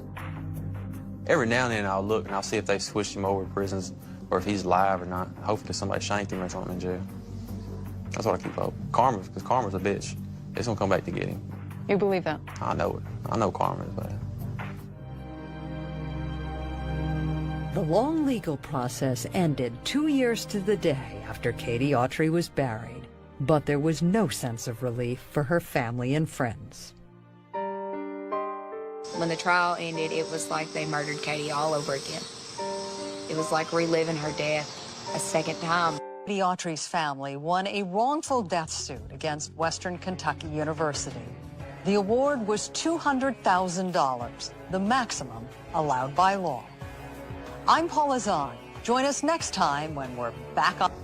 I'm Paula Zahn, and tonight we're on the case in the picturesque mountain town of Darby, Montana. When a hardworking family man is killed, investigators uncover a love triangle that would dramatically tangle their search for the truth. Sunday, June 10th, 2007, around 4:30 in the afternoon, a frantic call came in to the Ravalli County 911 Center. My name is Ann Stout. I live on Trafford Meadows Road in Darby, and I just got home, and there's something wrong with my husband. There's blood, and his eyes are all bruised, and he's cold. Is he conscious? No, I mean, yes. And what's he's not breathing here, anything. The terrified caller was 42-year-old Ann Stout. Her husband, Bill, now lay lifeless in their house in Darby. Until that morning, the Stouts seemed to have it all, but now it was all gone. In 1995, the family had moved to Montana from California in search of a better life. Bill and Ann bought 20 acres of land in Darby and together built their dream home. They were really eager to move to the country and raise the boys in a nice, quiet town. That morning, Ann and her teenage son Matthew had driven 65 miles back home from Missoula, where they'd been shopping all day. What happened when you got home from your trip from Missoula? When we got home, we just started putting things away. At some point, I wondered where Bill was at. I went down into our bedroom, and Bill was in bed, on his side of the bed. And there was blood all over the pillow that he had his head on. Ann says she ran into the bedroom and touched her husband's face. Did you know he was gone? I remember he just didn't feel right. He didn't feel the way he should have felt. Ann began to panic. She realized her 16-year-old son Matthew was in the house somewhere, and if there was an intruder, they both could be in danger. I just started yelling for Matthew to get out of the house, and we got in the truck. Scared and unsure of what had happened to her husband, Ann dialed 911. Can you talk to us? Can you wake him up? No, he's not breathing, and he's white. We're getting people on the way, okay? Don't hang up on me. I don't want to wait there. I don't know if somebody's in the house or what. With the 911 operator still on the phone, Ann left the house with her son and backed out of her driveway. She drove to her nearest neighbor's house, a quarter mile down the road. She told the dispatch center that she was leaving her home. She wasn't there when medical got there, nor was she there when the deputy arrived. Back at the Stout home, emergency crews arrived, and police searched the house for intruders. There weren't any, but when they found 52-year-old Bill Stout, he was dead from what appeared to be a gunshot wound to his head. At first, investigators thought it looked like a suicide. It might have been a suicide considering the amount of blood, the position of his body, and the diagonal of the gunshot wound. The deputy called in a coroner, who also happened to be a detective for the sheriff's department. When he pulled back the blankets to take a closer look at Bill's body, he found a 9mm shell casing in the bed, confirming suspicions that Bill had been shot. But there was a problem with the suicide theory. He explained, well, it's potentially a suicide, but I'm not sure. There's no gun here. With no gun in sight, Bill's death was now a possible murder investigation. That evening, detectives went to the neighbor's house and broke the news to Ann and her boys. Police wanted to know what, if anything, they knew about Bill's death. They began by asking questions about the last 2 days of his life. Ann told them that on Saturday, Bill had spent the day on his motorcycle and got home just in time for dinner. It was light, because I seen him drive up when I was outside barbecuing. After a family dinner on Saturday night, Ann said she spent a romantic night alone with her husband. It was kind of nice, just the two of us. It was nice. The next morning, Sunday, Ann and her son Matthew got up early to head to Missoula for a day of shopping. She said Bill was still in bed, and she had a brief conversation with him before she left. He asked for the cat. We had just gotten a kitten. I went down and got the cat. And did you have any more conversation with Bill before you left for Missoula? You know, he just said a couple of different things. Just, you know, fill up the fuel in his truck, where to take it, or a specific type of fuel. It was a completely mundane conversation, but now the words took on an added importance. It would be the last time Ann ever spoke with her husband. Investigators then asked her to methodically go through what she'd done that day. Then we went to the Walmart, and then from Walmart, we went to the mall. Ann's son Matthew, who was also being interviewed by police, confirmed his mother's story. We left the house at about 8:15, 8:30, and so went to Walmart, and then after Walmart went to the mall. Ann's story checked out. She had receipts for her shopping, and her truck was recorded by a traffic camera coming to and from Missoula. It looked like Ann Stout had an airtight alibi.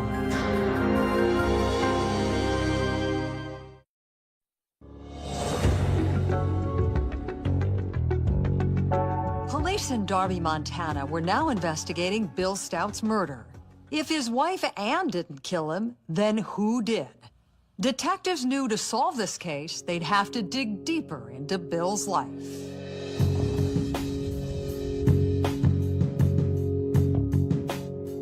Just hours after Ann Stout discovered her husband dead, Detective Perry Johnson continued to question her in a neighbor's garage. Okay, so if someone shot Bill, who was it? Somebody who really wanted to hurt him. Do you know who that is? Ann told the detective all about her husband's life. 52-year-old Bill Stout was a hard-working sheetrocker, originally from California. He had a big heart, and anybody that we worked with down here all knew that if you asked Bill to do anything, he would do it. And if you needed something from Bill, he would help. Bill and Ann met in the early 80s. She was 10 years younger, a single mom with a young son named Ben. He treated her good, and he treated Ben good, you know, which was more important to me at that time. He was very loving. I thought they were a romantic couple. The two dated, and in July of 1985, Bill made it official, becoming husband to Ann and father to 3-year-old Ben. He was my most trusted friend. He was a constant in my life. He was stability. In 1988, Ann gave birth to Noah and then Matthew 2 years later. What kind of a father was Bill? Bill was extremely proud of his kids. He loved them very much. But Ann told detectives a family tragedy would change their happy home forever. Just after New Year's in 2000, 18-year-old Ben Stout committed suicide. What impact did the horrible tragedy of your son's suicide have on your marriage? Immediately after Ben's death, I think we were both so numb. And we weren't really recognizing that we could help each other through this. Ann says their 15-year marriage began to change. She and Bill became distant. I think it was difficult because they grieved different, you know. He didn't talk about it, and she needed to talk about it. Then Ann broke down and told detectives a detail that would become critical to their investigation. So did Bill have any problems with anyone? No, he got along well with everybody, but he had an affair a couple of years ago. News of Bill's affair immediately sent the investigation in an important new direction. Ann said she had no idea her husband was cheating until she received a call from his lover, telling her all about their relationship. You had no idea there was another woman in your husband's life? No, I didn't suspect, and I was shocked. How angry were you? I was devastated. I was completely devastated. Everything that I had created for my kids and my husband was gone. The couple had been through so much together, and when Ann confronted Bill, he seemed to realize how much he was risking. He promised he'd end the affair. He was happy in this life that we had with the kids. I think that that was something that Bill wouldn't have been able to leave. As time passed, Ann says she and Bill worked hard to restore their relationship.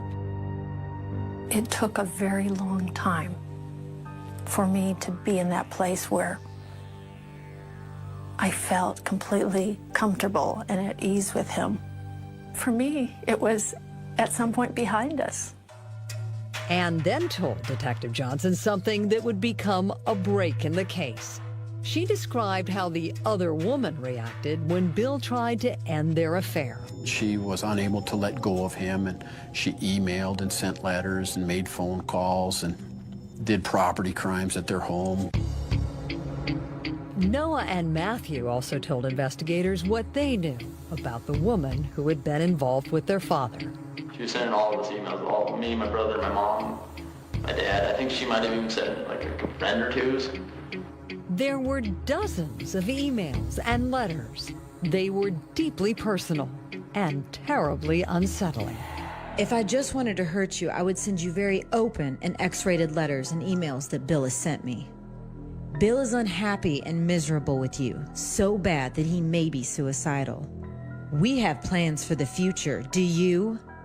I don't know what that person could do. You know, I mean, the person didn't sound very mentally stable, you know. And so, I was scared.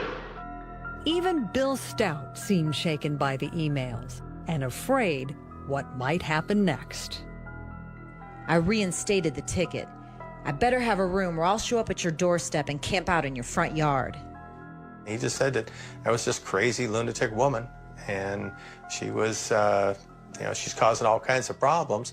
Police knew they would have to take a closer look at Bill Stout's lover. And do you know her name? What is it? Her name is Barbara Miller.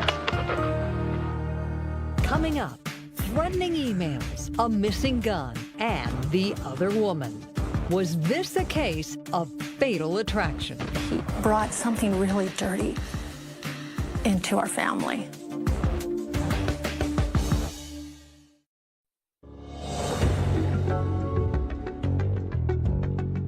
Police investigating the Stout murder had a theory.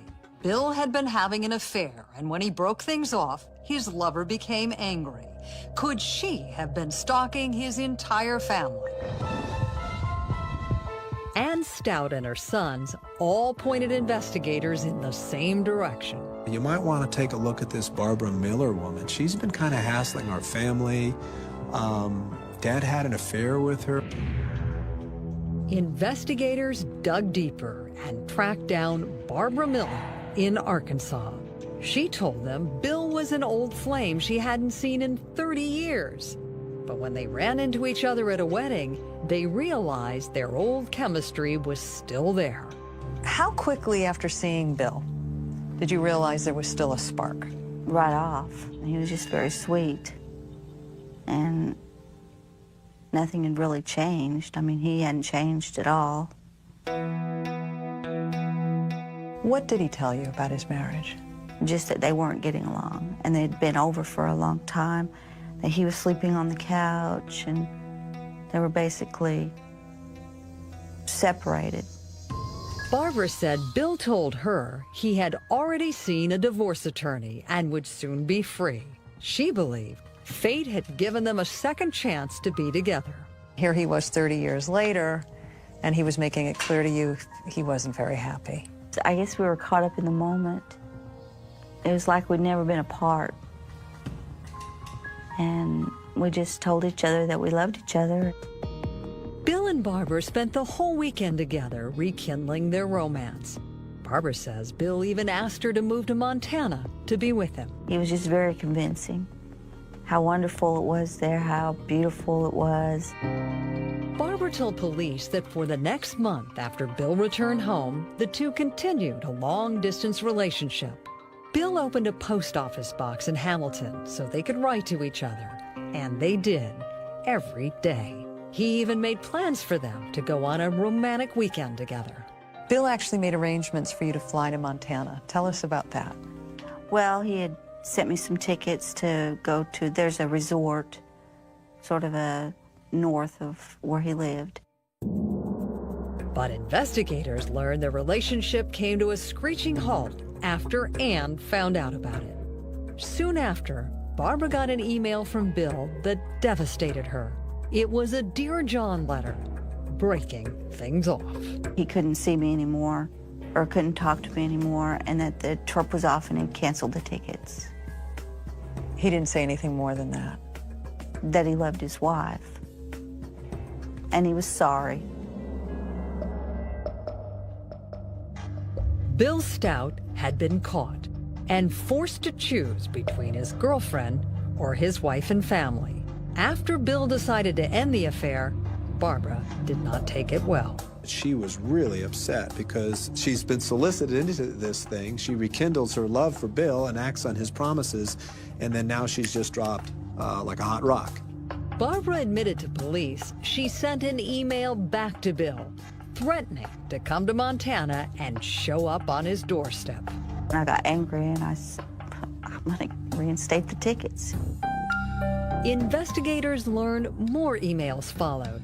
These were softer, expressing Barbara's love and devotion. When Bill didn't respond, his family and friends started getting emails of their own. Some of the emails wanted the Stout family and friends to know Barbara and Bill had an affair. She was notifying them with a threat to come out and visit. A few months later, threatening letters from Fort Smith, Arkansas began arriving. Some of these letters also included that Barbara Miller is pregnant, that Ann is going to get kicked to the curb. Ann Stout told her husband that she'd had enough. I was very angry with Bill. I felt as though he had brought in something really dirty into our family that was not so easy to walk away from. She decided to take matters into her own hands and called Barbara's employer to report the harassment. I told him that she was emailing my son from work. I did not want to have that person contact my children. My boss told me that there was a complaint and that there was going to be a restraining order. There was a long trail of emails coming from you, yes, to Bill Stout and his family. Yeah, I was terrified that, because I know there's people who go to prison for things they didn't do. Still, there were dozens of emails with your name attached to them, harassing Bill Stout. But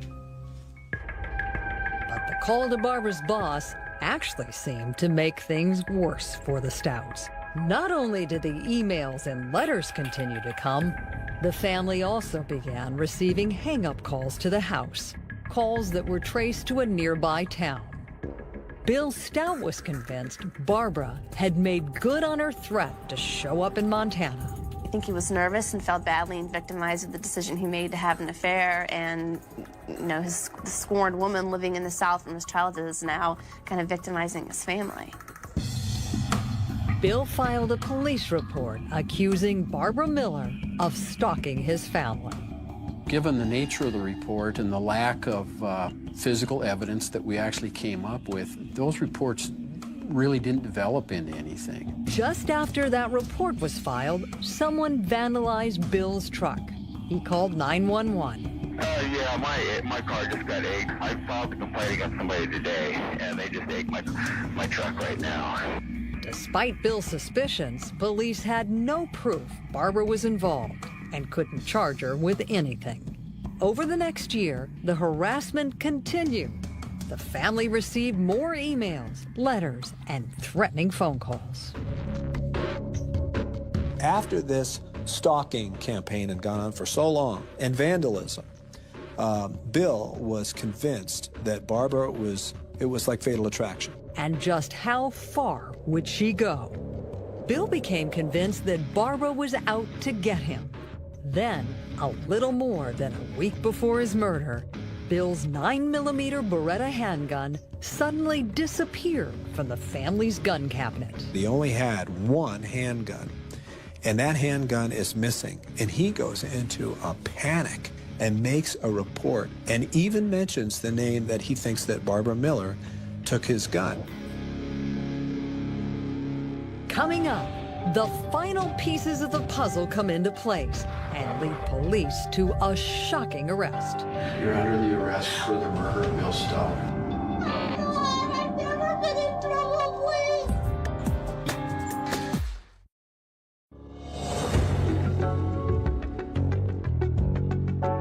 The emails, the phone calls, the stalking, it all led police to consider Barbara Miller a suspect in Bill Stout's murder. Was it really a case of fatal attraction, or was it something else?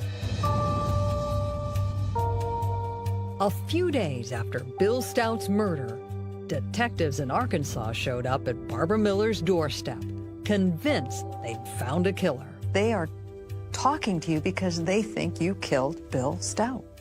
I got kind of defensive, and then they said, well, do you have a problem with these questions? And I said, well, yes.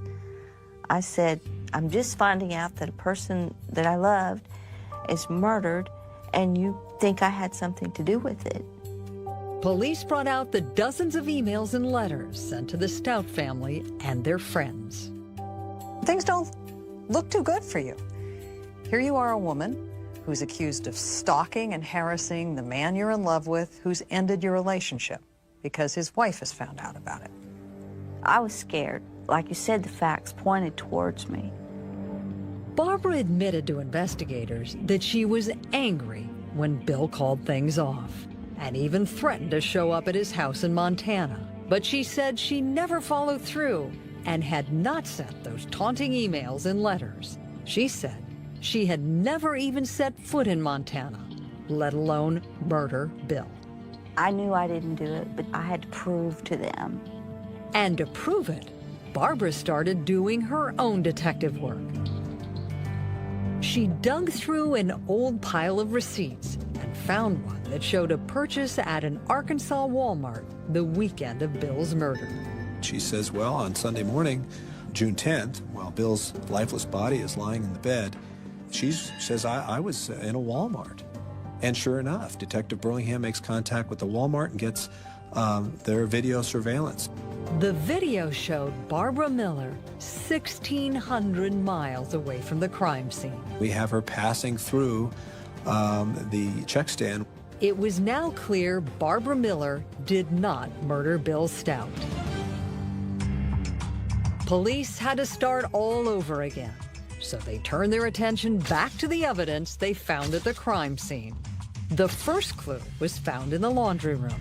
There's a basket with clothing items and soiled items, and during the search of that basket, Down inside of those items, we discover a latex glove. The glove had been sent off to the crime lab for testing. Then, as the sheriff began searching the garage, something else caught his eye. I ride motorcycles and noticed that one of the saddlebags on the Harley-Davidson was not latched. The sheriff told detectives to search inside the bag. They found a Beretta pistol inside that saddlebag. It was a 9mm Beretta wrapped in a white washcloth. Police called in the serial number. It turned out to be the weapon that Bill Stout had reported missing a week prior. Detectives also found one live bullet inside the gun and a box of ammunition Bill had for the Beretta. There's 3 bullets missing. When we recover the firearm, there's 1 bullet in the chamber. When we recover Bill's body, we recover 1 empty 9mm cartridge in the area of the bed and the pillows and the bedclothes. That's 2 bullets, but where was the 3rd bullet? Inside the ammo box, investigators noticed something unusual, a small flower. They go outside and they start walking around the house to see if they can find a blossom that matches that. And sure enough, they don't have to look very far. A bush in the Stouts' yard had flowers that were a perfect match for the one found in the box. During their examination of that bush, they find 1 spent cartridge in the area. We've got all 3 bullets from that box right there. The bullets and gun found at the Stout house were like pieces of a puzzle. When investigators put them together, they felt confident about 2 things. Bill's own gun was the murder weapon, and this was no burglary gone wrong. To think that somebody would burglarize the home, take the firearm, commit a homicide, and then deposit the firearm at the scene of the death, that just seemed just incredible to us. Police felt it must have been personal, but who could the killer be? Remember, Ann Stout and her son Matthew had an alibi for that Sunday, the day Bill was found murdered. And Noah Stout had been out of town that weekend with friends. But then investigators got a call from the medical examiner that changed everything. He really thought that we needed to know about the stomach contents of Bill Stout. The medical examiner told detectives he found steak, broccoli, and potatoes in Bill's stomach. Dr. Kemp said that these were barely digested. Since digestion stops when a person dies, the medical examiner believed Bill Stout was murdered within a few hours of when he had eaten that meal. Investigators turned to Ann Stout for answers. With a camera rolling, Detective Johnson once again took Ann through Bill's last weekend alive, including what she made for dinner on Saturday night. So I had made a steak, and then when I cut it, some of it was just a little bit too rare. Okay. And so the part that was perfect, I gave to Matthew, and I told Bill his will be a second. Okay. And then I put broccoli on for Bill. We just steamed broccoli, and Matthew won't eat broccoli. Okay. And did you have a potato? Baked potatoes. Ann had just described exactly what the medical examiner said was Bill's last meal. But now detectives were starting to believe that Bill Stout might have been murdered much earlier than they first thought. They began to put together a new timeline of Bill's last hours alive. They started with Saturday night. Bill had made a call to a friend and left a message on this friend's voicemail at 10 o'clock that night. So we know at 10 o'clock he was alive. We know that at midnight when Matt got home, or shortly before midnight, that he never saw his dad again. Neither Matthew nor Bill's friend saw or heard from Bill the next day. Instead of us thinking, well, this was something that may have happened on Sunday, this really could have easily happened Saturday night. Police narrowed it down. They believe Bill was murdered between 10 p.m. and midnight on Saturday. And if they were right, that would make Ann's story about a quiet Saturday night together and seeing him alive before she went shopping a lie and a convenient alibi. You're saying that Bill was still alive when you left for Missoula that morning? Did I see him that morning? Yes. Did he speak to me? Yes. I walked out the house, and he was alive. But detectives didn't believe her. Armed with the new evidence and changed timeline, detectives now felt certain Ann Stout had killed her husband. How do you explain the fact that Bill's stomach contents showed that there was undigested food from Saturday night in his system? I can't explain anything. I don't know. I don't know what someone else did. I can only tell you what I witnessed and what I did. Police were no longer looking for explanations. They confronted Ann directly. But the results of our investigation show that you killed Bill. They do not show that. They do not prove that, and you do not know that because it did not happen. Ann denied the accusations, but by now, the police were ready to move. On June 15th, 2007, Ann Stout was taken into custody. You're under the arrest for the murder of Bill Stout.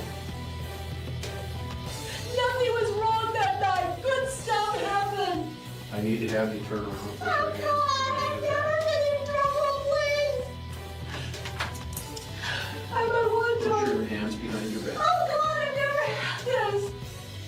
Everything I've lost in my life, everything with Bill died.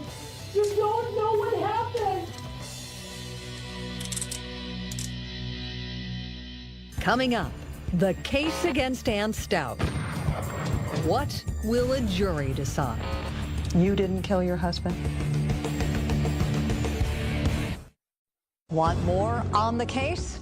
Go to investigationdiscovery.com/Paula Zahn and view more exclusive interviews and behind-the-scenes video.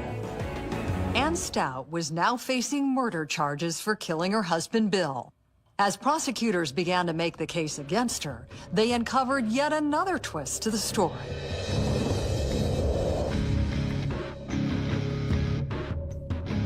After her arrest, investigators seized Ann Stout's personal belongings, including her home and work computers. What they discovered was shocking. Computer searches about how to poison people, potential ways to kill people. Those are, I mean, extremely suspicious things to find on somebody's computer. But what they found on the hard drive was nothing compared to what was discovered next. When an investigator opened Ann's email account, there was a strange greeting. It said, "Welcome, Freak of Arc." That was the email name behind all of the threatening messages allegedly sent by Barbara Miller. But now it was obvious. Those emails were created on the computers belonging to the Stouts.